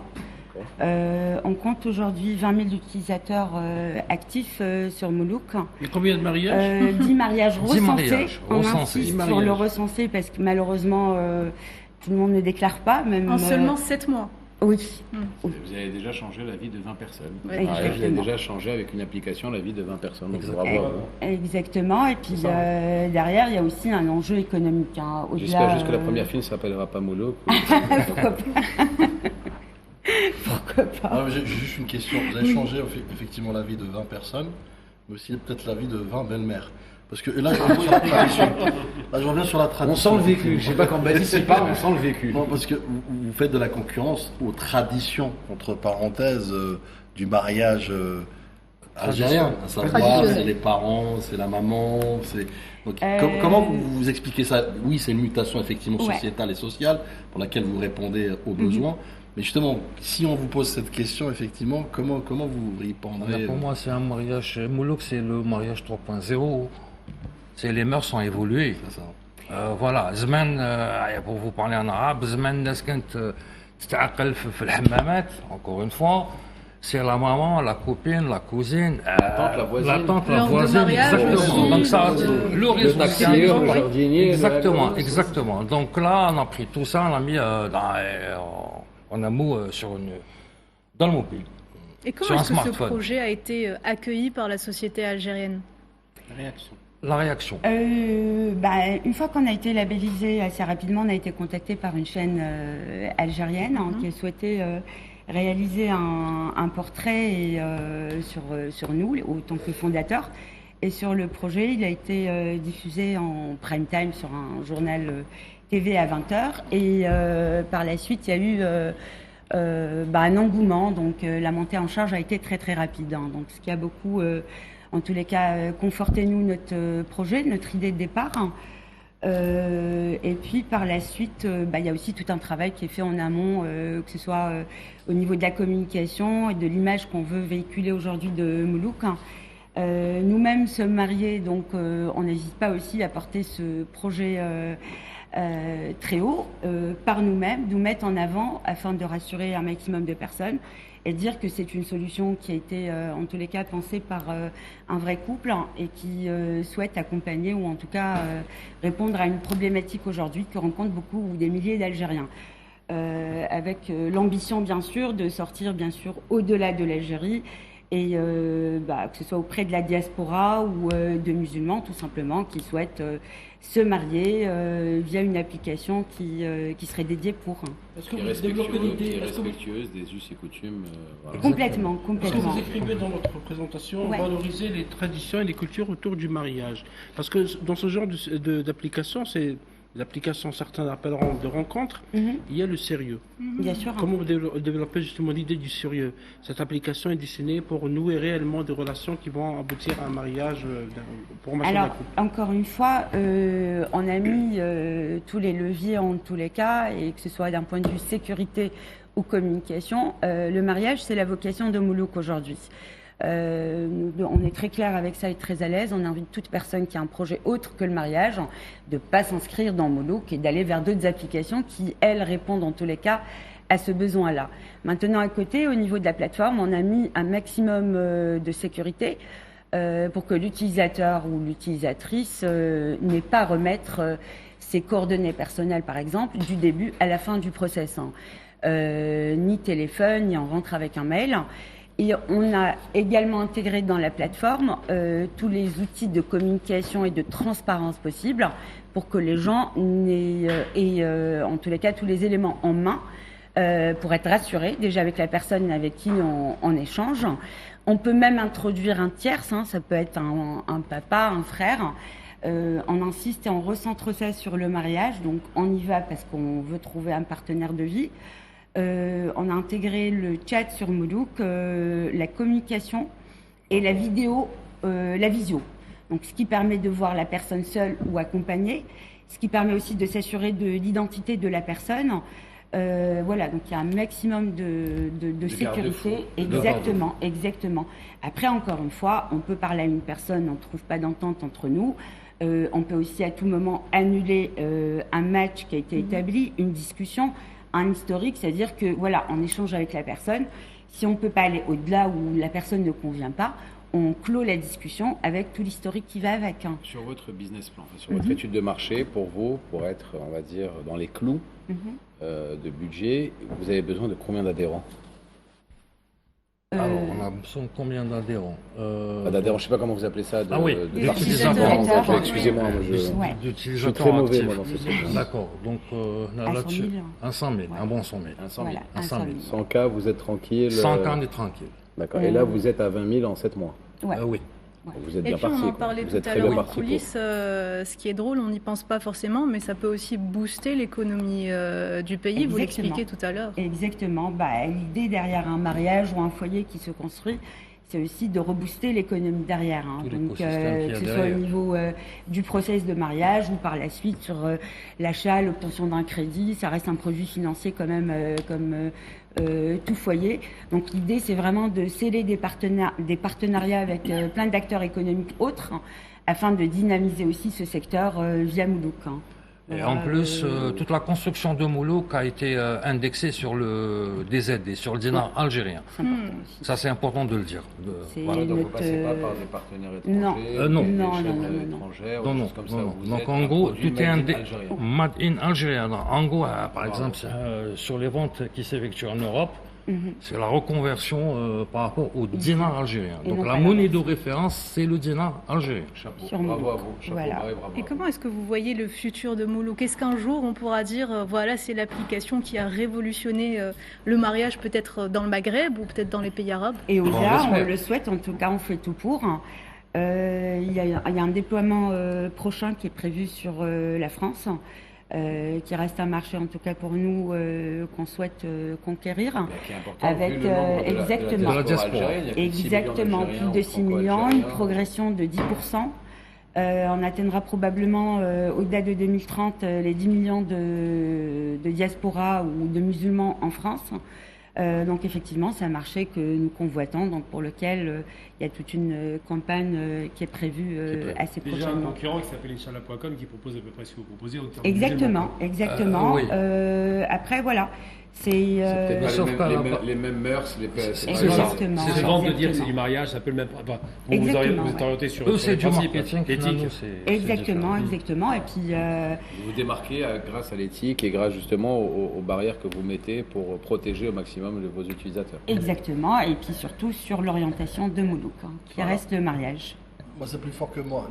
Nariman, si tu me permets, j'aimerais m'attarder sur votre parcours en tant que membre de la communauté nationale établie à l'étranger, qui ont fait le choix de venir ici, et de revenir et d'investir de votre temps, de votre argent, surtout aussi de votre compétence. Pourquoi déjà, il faut savoir que moi j'ai grandi à Alger, j'ai été jusqu'au bac à Alger, par la suite je suis partie en France où j'ai fini tout mon parcours, que ce soit scolaire et professionnel surtout, avec plus de 15 ans dans le conseil et l'accompagnement où je travaille jusqu'à septembre, parce que depuis septembre on est complètement dédié à notre projet. Et Bachir, je te laisse peut-être parler de mon parcours d'ingénieur, école algérienne aussi, donc voilà. Et on a Babzoua, exactement. Et on a souhaité, pourquoi revenir? Parce qu'il y a un appel qu'on a entendu, comme toute la diaspora aujourd'hui, un appel et du président et du gouvernement, et de toute la mise en place de l'écosystème qui permet aujourd'hui aux startups, ou en tous les cas à nous, autant que diaspora, de s'établir en Algérie et d'avoir un chemin quand même qui est assez simple pour pouvoir pénétrer le marché algérien. Et pour nous, ça résonne comme une évidence parce qu'on a. Est-ce que vous la ressentez, cette dynamique d'innovation en ce moment en Algérie? Ah oui, oui. Vous le ressentez. Oui. Tu vois, c'est deux cadres. Regarde, on va se parler en termes parisiens. Deux cadres sup qui plaquent tout en France. Pour revenir dans leur pays, pour tenter une aventure de dingue avec une application dans leur pays, pour réussir dans leur pays, et ils te le disent, nous c'est en dinars, c'est pas en euros, c'est pas pour gagner de l'argent à l'extérieur, c'est pour enrichir notre pays et réussir. Voilà, c'est ça. Quand tu as une volonté politique, et dès le premier discours du président de la République, Abdelmajid Tebboune, il a dit, l'Algérien à l'étranger est un Algérien à part entière. Regarde ce que ça donne. Ça donne des résultats comme, messieurs, dames, un couple qui vient, qui plaque tout pour venir investir massivement chez eux et pour créer de l'emploi chez eux. Bravo à vous, c'est tout ce que j'ai à dire. Et puis surtout pour répondre à un besoin et peut-être aussi pour contrer d'autres produits qui viennent finalement de partout dans le monde. Pour lesquels il y a un vrai besoin en Algérie, mais pour lequel aussi on n'avait pas de solution, en tout cas dans notre domaine à nous, jusqu'à aujourd'hui. Donc ça a été aussi, c'est très important pour nous aussi de répondre de cette manière avec une solution locale qui propose un service en dinars et qui passe, en tous les cas, qui est là pour dynamiser une économie locale et nationale. C'est surtout aussi, ils auraient pu faire, excusez-moi monsieur, ils auraient pu faire le truc classique. Tu prends pas de risque, tu fais un paiement en euros, tu touches ton argent en euros et tu viens ici faire le kéké en disant oui regarde j'investis dans mon pays, mais tu les touches en devises étrangères. Ils ont pris en quelque sorte la responsabilité de le faire en Algérie avec une devise avec une monnaie algérienne, avec une création d'emplois algérienne. C'est ça le futur de l'Algérie, tout simplement. J'ai une question subsidiaire à la première. Quel message vous donnez aujourd'hui à nos compatriotes à l'étranger qui veulent rentrer, quatre coins du monde, qui justement sont en réflexion de venir pour s'investir comme vous l'avez fait? Pour moi, il faut le faire. Pour moi, il faut le faire. C'est même pas une sorte d'hésitation, c'est qu'il faut le faire. Honnêtement, il faut le faire. De deux, c'est aussi de montrer l'engineering algérien, qu'on est capable de faire beaucoup de choses, d'intégrer les stores, les Apple Pay, les Google Play, voilà. Toutes les normes internationales. Toutes les normes. Voilà, donc l'application, tout notre business plan, il a été conçu aux normes internationales. Voilà. Avec l'ambition de sortir à l'international. Et ça, c'est une question, on en a parlé tout à l'heure avec nos invités. Est-ce que vous avez été bluffé, vous également, par le niveau des étudiants, justement, dans le domaine de l'IA, dans le domaine, justement, d'Internet, dans le domaine du développement de l'intelligence artificielle ici par rapport aux prérogatives qui ont été données pour développer justement cette nouvelle technologie? Oui. Beaucoup de belles rencontres. Maintenant, si je vous parle en tant qu'entrepreneur, il n'y a pas photo.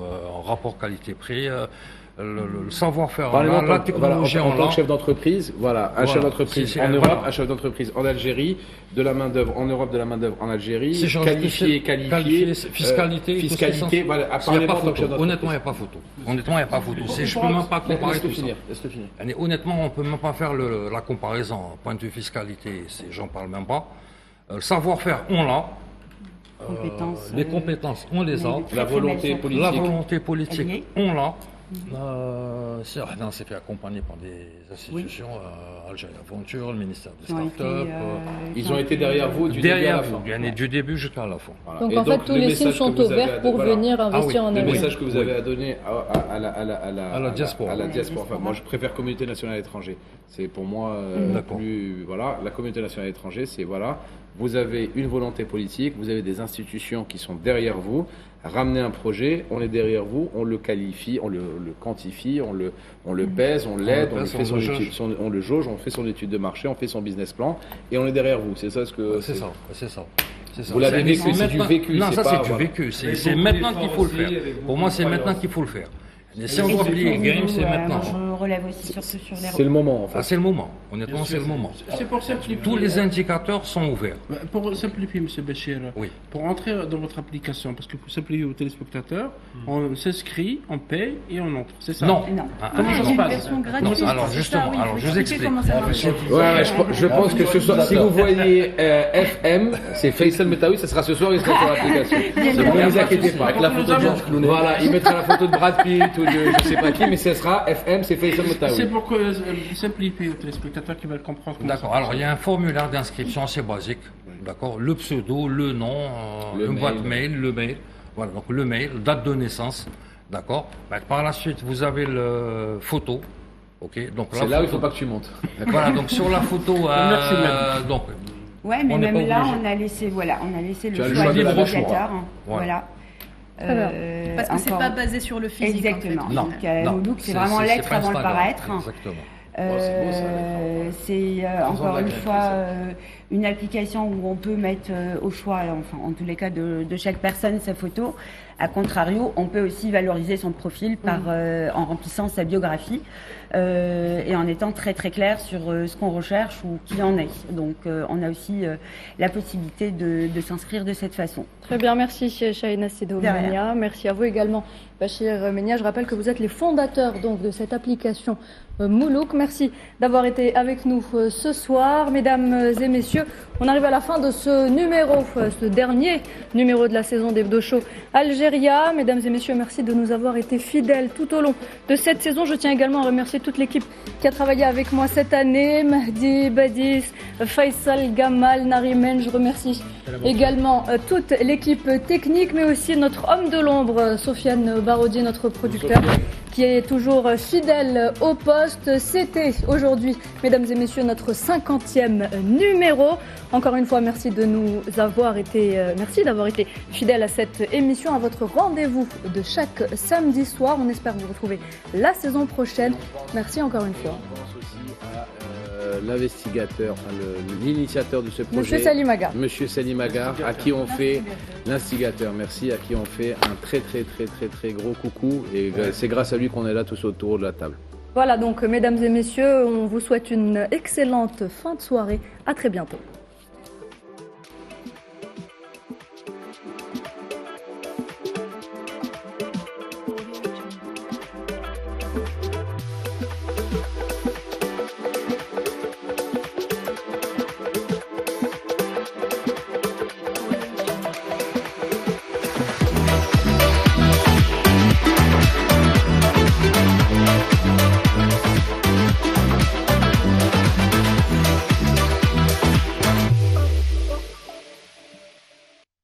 Enjoy the Algerian rhythm and discover new destinations with Air Algérie.